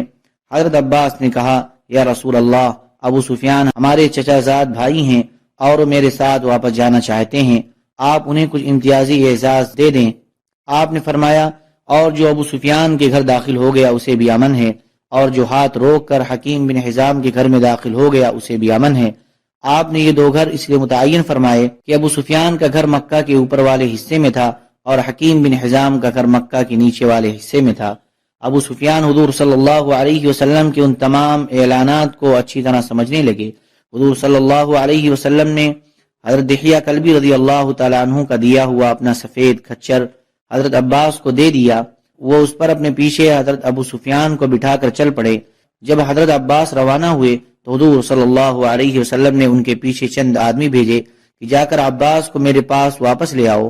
آپ کو حضرت ابو سفیان سے جس بات کا خطرہ تھا وہ بات ان جانے والوں کو بتائی۔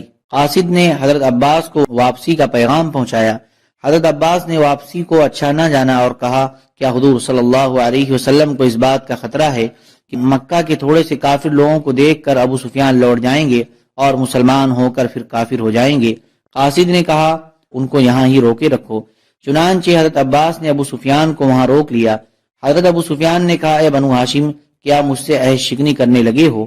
حضرت عباس نے کہا ہم کسی سے عہد شکنی نہیں کرتے، لیکن مجھے تم سے کچھ کام ہے۔ ابو سفیان نے کہا کیا ہے؟ میں تمہارا کام کروں گا۔ حضرت عباس رضی اللہ تعالیٰ عنہ نے کہا جب خالد بن ولید اور زبیر بن عوام آئیں گے تب تمہیں اس کام کا پتہ چل جائے گا۔ حضرت عباس مرہ دھران اور عراق سے پہلے تنگ گھاٹی کے کنارے ٹھہر گئے، اور حضرت ابو سفیان رضی اللہ تعالیٰ عنہ نے حضرت عباس کی بات کو ذہن میں رکھا۔ پھر حضور صلی اللہ علیہ وسلم ایک کے بعد دیگر گھوڑے سواروں کے دستے بھیجنے لگے۔ حضور صلی اللہ علیہ وسلم نے گھوڑے سواروں کے دو حصے کر دیے تھے۔ حضرت زبیر کو آپ نے آگے بھیجا اور ان کے پیچھے اسلم اور غفار اور قضاء کے گھوڑے سوار تھے۔ حضرت خالد رضی اللہ تعالیٰ عنہ بھی حضرت زبیر رضی اللہ تعالیٰ عنہ کے ساتھ تھے۔ ابو سفیان نے کہا اے عباس، کیا یہ رسول اللہ صلی اللہ علیہ وسلم ہیں؟ حضرت عباس نے کہا نہیں، یہ تو خالد بن ولید ہیں۔ حضور صلی اللہ علیہ وسلم نے اپنے سے آگے انصار کے ایک دستے کے ساتھ حضرت سعد بن عبادہ رضی اللہ تعالیٰ عنہ کو بھیجا تھا۔ حضرت سعد نے کہا آج کا دن خوریزی کا دن ہے، آج کے دن حرم مکہ کی حرمت اٹھا لی جائے گی۔ پھر حضور صلی اللہ علیہ وسلم ایمان کے دستے میں یعنی مہاجرین و انصار کے دستے میں تشریف لائے۔ جب ابو سفیان نے اتنے بڑے مجمع کو دیکھا جس کو وہ پہچانتے نہیں تھے تو انہوں نے کہا یا رسول اللہ، آپ نے اپنی قوم پر اس جماعت کو ترجیح دے دی۔ آپ نے فرمایا یہ تمہارے اور تمہاری قوم کے برتاؤ کا نتیجہ ہے۔ جب تم نے مجھے جھٹلایا اس وقت انہوں نے میری تصدیق کی، اور جب تم نے مجھے مکہ سے نکال دیا اس وقت انہوں نے میری مدد کی۔ اس وقت حضور صلی اللہ علیہ وسلم کے ساتھ اقرع بن حابس اور عباس بن مرداس اور عیینہ بن حصن بن بدر فزاری رضی اللہ تعالیٰ عنہ تھے۔ جب حضرت ابو سفیان نے ان لوگوں کو حضور صلی اللہ علیہ وسلم کے ارد گرد دیکھا تو پوچھا اے عباس یہ کون لوگ ہیں؟ انہوں نے کہا یہ نبی کریم صلی اللہ علیہ وسلم کا دستہ ہے، یہ مہاجرین اور انصار ہیں، ان کے ساتھ سرخ موت ہے۔ حضرت ابو سفیان نے کہا اب چلو اے عباس، میں نے تو آج کے دن جیسا بڑا لشکر اور اتنی بڑی جماعت کبھی نہیں دیکھی۔ حضرت زبیر رضی اللہ تعالی عنہ اپنے لشکر کو لے کر حجون مقام پر آ کر ٹھہر گئے۔ حضرت خالد رضی اللہ تعالیٰ عنہ اپنے لشکر کو لے کر مکہ کے نچلے حصے کی طرف سے داخل ہوئے۔ ان سے بنو بکر کے کچھ آوارہ گرد لوگوں نے مقابلہ کیا۔ حضرت خالد نے ان سے لڑائی کی، اللہ تعالیٰ نے ان کو شکست دے دی۔ ان میں سے کچھ حزورہ مقام پر مارے گئے اور کچھ اپنے گھروں میں گھس گئے، اور جو گھوڑے سوار تھے وہ خندمہ پہاڑ پر چڑھ گئے اور مسلمانوں نے ان کا پیچھا کیا۔ حضور صلی اللہ علیہ وسلم سب سے آخر میں مکہ میں داخل ہوئے اور ایک منادی نے اعلان کیا کہ جس نے اپنا ہاتھ روک کر اپنے گھر کا دروازہ بند کر لیا اسے امن ہے۔ اور حضرت ابو سفیان نے مکہ میں بلند آواز سے دعوت دی، اے لوگو اسلام لے آؤ، سلامتی پالو گے۔ اور حقیقت یہ ہے کہ اللہ عز و جل نے حضرت عباس کے ذریعے اہل مکہ کی حفاظت فرمائی۔ یہ سن کر حضرت ابو سفیان کی بیوی ہند بنت عتبہ نے ان کی داڑھی کو آگے بڑھ کر پکڑ لیا اور زور سے کہا، اے آل غالب، اس بیوقوف بڈھے کو قتل کر دو۔ حضرت ابو سفیان نے فرمایا، میری داڑھی چھوڑ دے، میں اللہ کی قسم کھا کر کہتا ہوں اگر تو اسلام نہ لائی تو تیری گردن اڑا دی جائے گی، تیرا ناس ہو۔ حضور صلی اللہ علیہ وسلم حق بات لے کر آئے ہیں، اپنی مسحری میں چلی جا اور چپ ہو جا۔ حضرت سہیل بن عمرو رضی اللہ تعالیٰ عنہ فرماتے ہیں، جب حضور صلی اللہ علیہ وسلم مکہ میں داخل ہوئے اور اہل مکہ پر غالب آ گئے تو میں اپنے گھر میں گھس گیا اور میں نے اپنے گھر کا دروازہ بند کر لیا، اور میں نے اپنے بیٹے عبداللہ بن سہیل کو بھیجا کہ جا کر محمد صلی اللہ علیہ وسلم سے میرے لیے امن لے آؤ، کیونکہ مجھے خطرہ ہے کہ مجھے قتل کر دیا جائے گا۔ چنانچہ عبداللہ بن سہیل نے جا کر حضور صلی اللہ علیہ وسلم کی خدمت میں عرض کیا، یا رسول اللہ، کیا آپ میرے باپ کو امن دے دیں گے؟ حضور صلی اللہ علیہ وسلم نے کہا، ہاں، وہ اللہ تعالیٰ کے امن میں ہیں، وہ باہر نکل آئیں۔ پھر حضور صلی اللہ علیہ وسلم نے پاس بیٹھے ہوئے صحابہ سے کہا، تم میں سے جو بھی سہیل سے ملے وہ ان کو گھور کر بھی نہ دیکھے تاکہ وہ بے خوف و خطر باہر آ جا سکیں۔ میری عمر کی قسم، اس وقت اللہ تعالیٰ کے علاوہ کسی اور کی قسم کھانے کی ممانعت نہیں آئی تھی۔ سہیل تو بڑی عقل و شرافت والا ہے، اور سہیل جیسا آدمی بھی کبھی اسلام سے ناواقف رہ سکتا ہے، اور اب تو وہ دیکھ چکا ہے کہ جس راستے پر وہ محنت کر رہا تھا اس سے کچھ نفع نہ ملا۔ حضرت عبداللہ نے جا کر اپنے والد کو حضور صلی اللہ علیہ وسلم کی ساری بات بتا دی۔ سہیل نے کہا، حضور صلی اللہ علیہ وسلم تو بچپن میں بھی نیک تھے، وہ اب بڑے ہو کر بھی نیک ہیں۔ چنانچہ حضرت سہیل حضور صلی اللہ علیہ وسلم کے پاس آیا جایا کرتے تھے۔ حالت شرک میں ہی وہ غزوہ حنین میں حضور صلی اللہ علیہ وسلم کے ساتھ گئے، یہاں تک کہ وہ جعرانہ میں مسلمان ہو گئے، اور اس دن حضور صلی اللہ علیہ وسلم نے ان کو مال غنیمت میں سے 100 اونٹ دیے۔ حضرت عمر بن خطاب رضی اللہ تعالیٰ عنہ فرماتے ہیں کہ فتح مکہ کے دن حضور صلی اللہ علیہ وسلم نے آدمی بھیج کر صفوان بن امیہ اور ابو سفیان بن حرب اور حارث بن ہشام کو بلایا۔ حضرت عمر فرماتے ہیں، میں نے کہا، آج اللہ تعالیٰ نے ہمیں ان پر قابو دیا ہے، انہوں نے آج تک جو کچھ ہمارے ساتھ کیا ہے وہ سب میں ان کو یاد دلاؤں گا۔ اتنے میں حضور صلی اللہ علیہ وسلم نے ان سے یہ فرمایا کہ میری اور تمہاری مثال تو ایسی ہے جیسے کہ حضرت یوسف علیہ نبینا وعلیہ السلام نے اپنے بھائیوں کو فرمایا تھا، لا تثریب علیکم اليوم یغفر اللہ لکم وهو ارحم الراحمین، کچھ الزام نہیں تم پر آج، بخشے اللہ تم کو، اور وہ ہے سب مہربانوں سے مہربان۔ حضرت عمر فرماتے ہیں، حضور صلی اللہ علیہ وسلم کی طرف سے یوں اعلان معافی سن کر شرم کے مارے میں پانی پانی ہو گیا۔ اگر بے سوچے سمجھے میری زبان سے کوئی بات نکل جاتی تو کتنا برا ہوتا، جبکہ حضور صلی اللہ علیہ وسلم ان سے یہ فرما رہے ہیں۔ حضرت ابن ابی حسین رضی اللہ تعالیٰ عنہ فرماتے ہیں کہ جب حضور صلی اللہ علیہ وسلم نے مکہ فتح فرما لیا تو آپ بیت اللہ میں داخل ہوئے، پھر آپ نے باہر آ کر دروازے کے دونوں بازوؤں پر ہاتھ رکھ کر کفار سے فرمایا، تم کیا کہتے ہو؟ سہیل بن عمرو نے کہا، ہم آپ کے بارے میں بھلائی کا گمان رکھتے ہیں، آپ کرم فرما بھائی ہیں اور کرم فرما بھائی کے بیٹے ہیں، اور اب آپ ہم پر قابو پا چکے ہیں، اور یہ بات مشہور ہے کہ کریم آدمی قابو پا کر معاف کر دیتا ہے۔ آپ نے فرمایا، میں بھی تم سے وہی کہتا ہوں جو میرے بھائی حضرت یوسف علیہ السلام نے اپنے بھائیوں سے کہا تھا، لا تثریب علیکم اليوم، کچھ الزام نہیں تم پر آج۔ حضرت ابو ہریرہ رضی اللہ تعالیٰ عنہ ایک لمبی حدیث بیان فرماتے ہیں جس میں یہ ہے کہ پھر آپ کعبہ میں داخل ہوئے اور اس کے دروازے کے دونوں بازوؤں کو پکڑ کر آپ نے فرمایا، تم میرے بارے میں کیا کہتے ہو اور کیا گمان رکھتے ہو؟ انہوں نے کہا، ہم یہ کہتے ہیں کہ آپ ہمارے بھتیجے اور چچا زاد بھائی ہیں اور بڑے بہادر اور مہربان رحم کرنے والے ہیں، اور انہوں نے یہ بات 3 مرتبہ کہی۔ آپ نے فرمایا، میں بھی تم کو وہی کہتا ہوں جو حضرت یوسف علیہ السلام نے اپنے بھائیوں کو کہا تھا، لا تثریب علیکم اليوم یغفر اللہ لکم وهو ارحم الراحمین، کچھ الزام نہیں تم پر آج، بخشے اللہ تم کو، اور وہ ہے سب مہربانوں سے مہربان۔ حضرت عمر رضی اللہ تعالیٰ عنہ فرماتے ہیں کہ آپ کی بات سن کر وہ کفار مکہ مسجد سے نکلے اور وہ اتنے خوش تھے جیسے ان کو قبروں سے نکالا گیا ہو، اور پھر وہ اسلام میں داخل ہو گئے۔ امام بہقی فرماتے ہیں کہ اس قصے میں امام شافعی نے حضرت امام یوسف سے یہ نقل کیا ہے کہ جب کفار مسجد میں جمع ہو گئے تو حضور صلی اللہ علیہ وسلم نے ان سے فرمایا تمہارا کیا خیال ہے، میں تمہارے ساتھ کیا کروں گا؟ انہوں نے کہا آپ ہمارے ساتھ بھلا کریں گے، آپ کریم بھائی ہیں اور کریم بھائی کے بیٹے ہیں۔ آپ نے فرمایا جاؤ تم سب آزاد ہو۔ سبحان ربک رب العزت عما یصفون وسلام علی المرسلین والحمد للہ رب العالمین۔